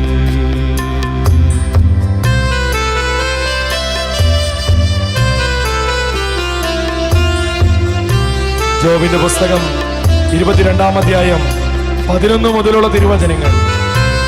ദൈവവുമായി രമ്യതയിലായി സമാധാനത്തിൽ കഴിയുക, അപ്പോൾ നിനക്ക് നന്മ വരും. അവിടുത്തെ അതിരങ്ങളിൽ നിന്ന് ഉപദേശം സ്വീകരിക്കുക, അവിടുത്തെ വാക്കുകൾ നിന്റെ ഹൃദയത്തിൽ സൂക്ഷിക്കുക. സർവശക്തന്റെ സന്നിധിയിലേക്ക് തിരിച്ചു വരികയും നിന്നെ തന്നെ എളിമപ്പെടുത്തുകയും ചെയ്യുമെങ്കിൽ, നിന്റെ കൂടാരത്തിൽ അനീതിയെ നീക്കിക്കളയുമെങ്കിൽ, സ്വർണത്തെ പൊടിയിലും ഓഫീർ പൊന്നിനെ നദീതടത്തിലെ കല്ലുകൾക്കിടയിലും എറിയുമെങ്കിൽ, സർവശക്തൻ നിനക്ക് സ്വർണവും വിലപിടിച്ച വെള്ളിയുമാകുമെങ്കിൽ, നീ സർവശക്തനിൽ ആനന്ദിക്കുകയും ദൈവത്തിന്റെ നേരെ മുഖമുയർത്തുകയും ചെയ്യും. നീ അവിടുത്തോട് പ്രാർത്ഥിക്കുകയും അവിടുന്ന് ശ്രമിക്കുകയും ചെയ്യും. നിന്റെ നേർച്ചകൾ നീ നിറവേറ്റും. നീ തീരുമാനിക്കുന്ന കാര്യം നിനക്ക് സാധിച്ചു കിട്ടും. നിന്റെ പാതകൾ പ്രകാശിതമാകും. വചനം പറയുക, ദൈവവുമായി രമ്യതയിലായി സമാധാനത്തിൽ കഴിയുക, അപ്പോൾ നിനക്ക് നന്മ വരും. വരികളോട് ചേർന്ന് പ്രാർത്ഥിക്കാം. ഈശോ ഹൃദയത്തിലേക്ക് വരണേ. ദൈവമാണീ തിരുവോസ്തിയിൽ എന്നു നീ വിശ്വസിക്കേണമാദ്യം. ആമേൻ. ദൈവമാണീ തിരുവോസ്തിയിൽ എന്നു നീ വിശ്വസിക്കേണമാദ്യം. ദൈവത്തെ ഉൾക്കൊള്ളാൻ ഹൃദയത്തിലെന്നു നീ നന്നായൊരുങ്ങിടേണം. ദൈവത്തെ ഉൾക്കൊള്ളാൻ ഹൃദയത്തിലെന്നു നീ നന്നായി ഒരുങ്ങിടേണം. നിത്യസ്തുതികർഹമായ പരിശുദ്ധ പരമദിവ്യകാരുണ്യീശോയ്ക്ക് നേരവും ആരാധനയും സ്തുതിയും പുകഴ്ചയും ഉണ്ടായിരിക്കും. കുമ്മിട്ട് ആചാരം കൊണ്ട് നമ്മെ തന്നെ എളിമപ്പെടുത്തി. നിത്യസ്തുതികർഹമായ പരിശുദ്ധ പരമദിവ്യകാരുണ്യീശോയ്ക്ക് നേരവും ആരാധനയും സ്തുതിയും പുകഴ്ചയും ഉണ്ടായിരിക്കും. ഞങ്ങളോട് കരുണ കാണിക്കുന്ന പരിശുദ്ധ പരമദിവ്യകാരുണ്യീശോയ്ക്ക് നേരവും ആരാധനയും സ്തുതിയും പുകഴ്ചയും ഉണ്ടായിരിക്കട്ടെ. നമുക്ക് എല്ലാവർക്കും അല്പസമയം എഴുന്നേറ്റ് നിൽക്കാം. കൈകൾ കൂപ്പി ദിവികാരൻ ഈശോയിലേക്ക് നോക്കാം, അല്ലെങ്കിൽ കണ്ണുകൾ അടയ്ക്കാം. ദൈവം നിന്നെ നിർത്തിയ ഇടം ഒന്ന് ചിന്തിച്ച് നോക്കി. നിന്റെ കുടുംബം, പഠന മേഖലയാകാം, ജോലി മേഖലയാകാം, നിന്റെ ഉത്തരവാദിത്തങ്ങളാകാം. ദൈവം നിന്നെ നിർത്തിയ ഇടമുണ്ട്. അവിടെ നിന്നും തെന്നിമാറുന്നതിന് വിളിക്കുന്ന പേരാ പാപമെന്ന് നമ്മൾ കണ്ടു. ഈ വാർഷിക ധ്യാനം അത് ദൈവം ഒരുക്കിയ അനുഗ്രഹത്തിന്റെ നിമിഷങ്ങളാണ്. നിന്റെ ജീവിത ഭാരങ്ങളൊക്കെ ഒന്ന് മക്കളെ ഇറക്കി വെച്ച്, നിന്റെ ജീവിത ഭാരങ്ങൾ ഇറക്കി വെക്ക്. നിന്റെ കണ്ണീര് നീ തുടയ്ക്ക്. ഒരുപക്ഷെ ഇന്നലെ വരെയുള്ള പരാജയങ്ങളും ഇന്നലെ വരെയുള്ള സഹന ജീവിതങ്ങളും ഒരുപക്ഷെ നിന്നെ തളർത്തിയിട്ടുണ്ടാകാം. ഈശോയിലേക്കൊന്ന് നോക്കി. ഈശോ നിന്നെ മറന്നിട്ടൊന്നുമില്ല. ഈ സായാഹ്നത്തിൽ, ഈ രാത്രിയിലെ സ്വർഗം വിട്ടിറങ്ങി അവൻ ഈ ആൾത്താരയിലായിരിക്കുന്നത് അത് നിന്നെ നോക്കിയ, നിന്റെ അടുത്തേക്ക് നിന്നെ നോക്കിയ ആ ഈശോയിലേക്കൊന്ന് നോക്കി. വചനം പറയാ, അവന് നോക്കിയവർ പ്രകാശിതരായി. അവന് നോക്കിയവർ പ്രകാശിതരായി. ഉദയനക്ഷത്രം നോക്കിയിട്ട് പുൽക്കൂടിലേക്ക് നടന്നെടുത്ത 3 രാജാക്കന്മാര്. ഉദയനക്ഷത്രം അവർക്ക് വഴികാട്ടിയായിരുന്നു. അവർ അതിനെ നോക്കിയിട്ടാ യാത്ര തിരിച്ചത്. അവർക്ക് വഴി തെറ്റിയില്ല. പക്ഷേ പാതി വഴി പിന്നിട്ട് കഴിഞ്ഞപ്പോ ചുറ്റുപാടും കണ്ട ചില പ്രകാശവലയങ്ങൾ, ഹെറദോസിന്റെ കൊട്ടാരത്തിലെ വെളിച്ചം, അതിലേക്ക് അവരുടെ കണ്ണ് നീങ്ങി. ഉദയനക്ഷത്രത്തിൽ നിന്നും കണ്ണു മാറ്റി ചുറ്റുപാടും അവർ കണ്ണിൽ കണ്ട പ്രകാശത്തിലേക്ക് അവർ നോക്കിയപ്പോ അവർ ആ കൊട്ടാരത്തിലേക്കാണ് കയറി ചെന്നത്. ദിശ മാറിപ്പോയി. പക്ഷെ അവർ പരതി നോക്കി, രക്ഷകൻ അവിടെ കണ്ടില്ല. അതാ അവർ തീരുമാനിച്ചു തിരിച്ചു നടക്കാം. അതേ പ്രിയമുള്ളവരെ, യേശു ഇല്ലെന്ന് കണ്ടപ്പോൾ പരിശുദ്ധമ്മയും ഔസേപിതാവും തിരിച്ചു നടന്നു ജെറുസലേമിലേക്ക്, ദേവാലയത്തിലേക്ക്. 3 ദിനരാത്രങ്ങൾ പിന്നിട്ട് അവർ അവിടെ എത്തിയപ്പോൾ ഈശോയെ അവിടെ കണ്ടെത്തുകയാണ്. അതെ, ഈ 3 ദിനരാത്രങ്ങൾ, ഈ വാർഷിക ധ്യാനം എവിടെ വെച്ചാണ് ഈശോ നിനക്ക് നഷ്ടപ്പെട്ടത്? നിന്റെ ജീവിതത്തിന്റെ ഓട്ടം ഒന്ന് നിർത്തിയേ. നീ തിരിച്ചു നടന്നേ. നഷ്ടപ്പെട്ടവനെ തിരിച്ചു പിടിച്ചേ. എന്നിട്ട് ഉത്ഥാന അനുഭവത്തിന്റെ സന്തോഷത്തിലേക്ക് നീ നടന്നു നീങ്ങി. അതിനെ തിരുസഭ ഒരുക്കിയ വിലപ്പെട്ട ദിനങ്ങൾ, ഈ നോമ്പ് കാലഘട്ടം, ഈ വാർഷിക ധ്യാനം. പൂജരാജാക്കന്മാർ പുറത്തേക്ക് ഇറങ്ങിയപ്പോൾ അതാ വീണ്ടും ആ നക്ഷത്രം അവർക്ക് വഴികാട്ടിയായി. അത് ചെന്ന് വെട്ടത് പുൽത്തൊട്ടിന്റെ മുകളിലാണ്.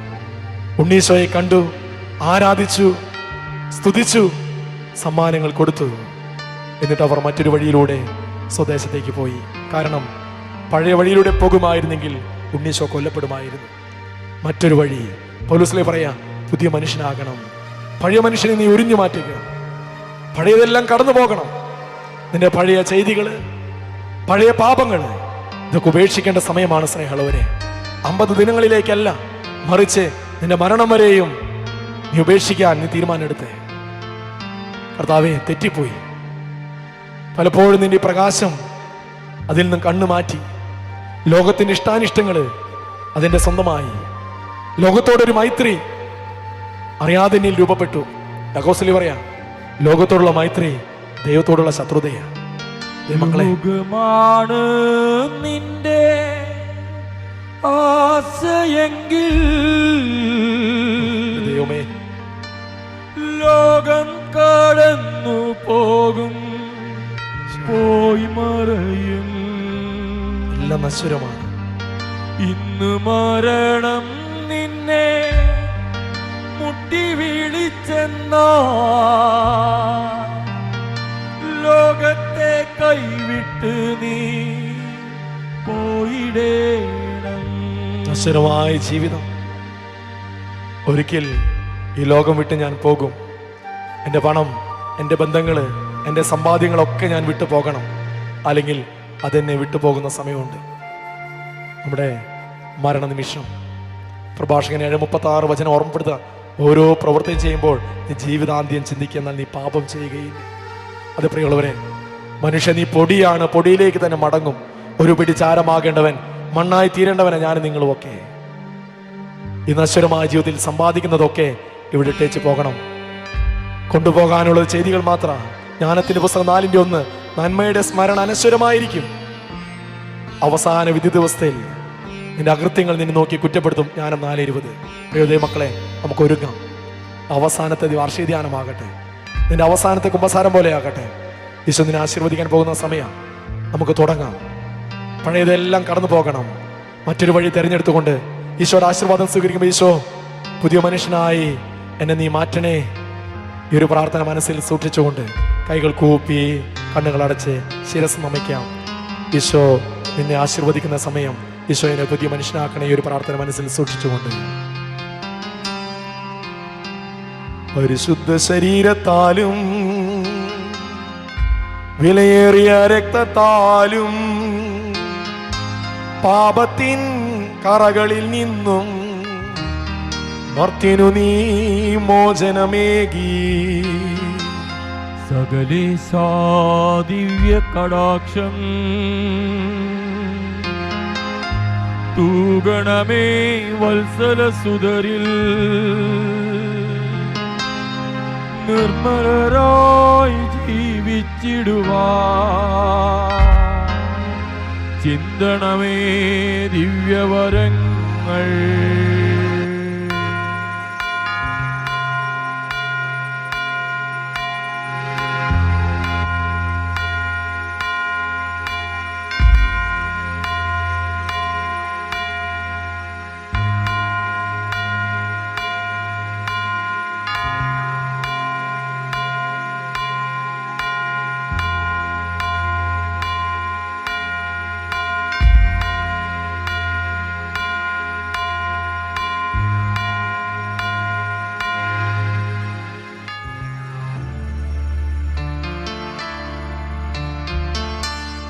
ദൈവം തന്നതല്ലാതൊന്നും